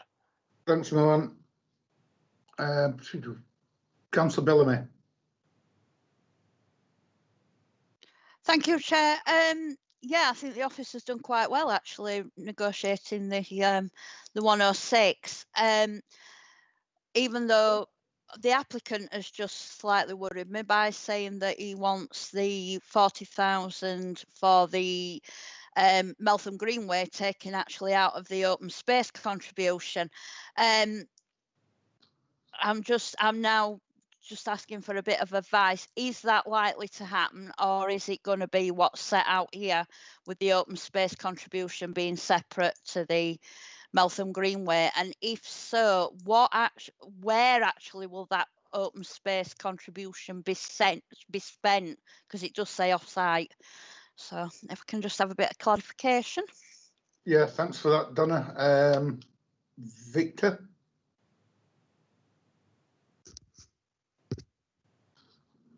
Through you, Chair. The recommendation is to not provide the £40,000 Meltham Greenway contribution from the open space contribution. The recommended heads of terms at the start of the report set out those two items separately. So officers have recommended £62,742 to be put towards open space, plus £40,000 to be put towards the Meltham Greenway. I should just clarify that the West Yorkshire Combined Authority requested initially £15,840 towards bus-related measures, and officer advises that money would be better spent on the Meltham Greenway, which is obviously a sustainable transport project that needs funding close to the application site, but to increase that contribution to £40,000. Wicker have subsequently advised that for the 41 unit scheme, that contribution should have been £20,000, just over £20,000. That's clarified in the committee update. So what officers are recommending is about £20,000 more than what Wicker have asked for in terms of sustainable transport contributions. But just to summarise and clarify and conclude that yeah, that will be separate to the open space contribution.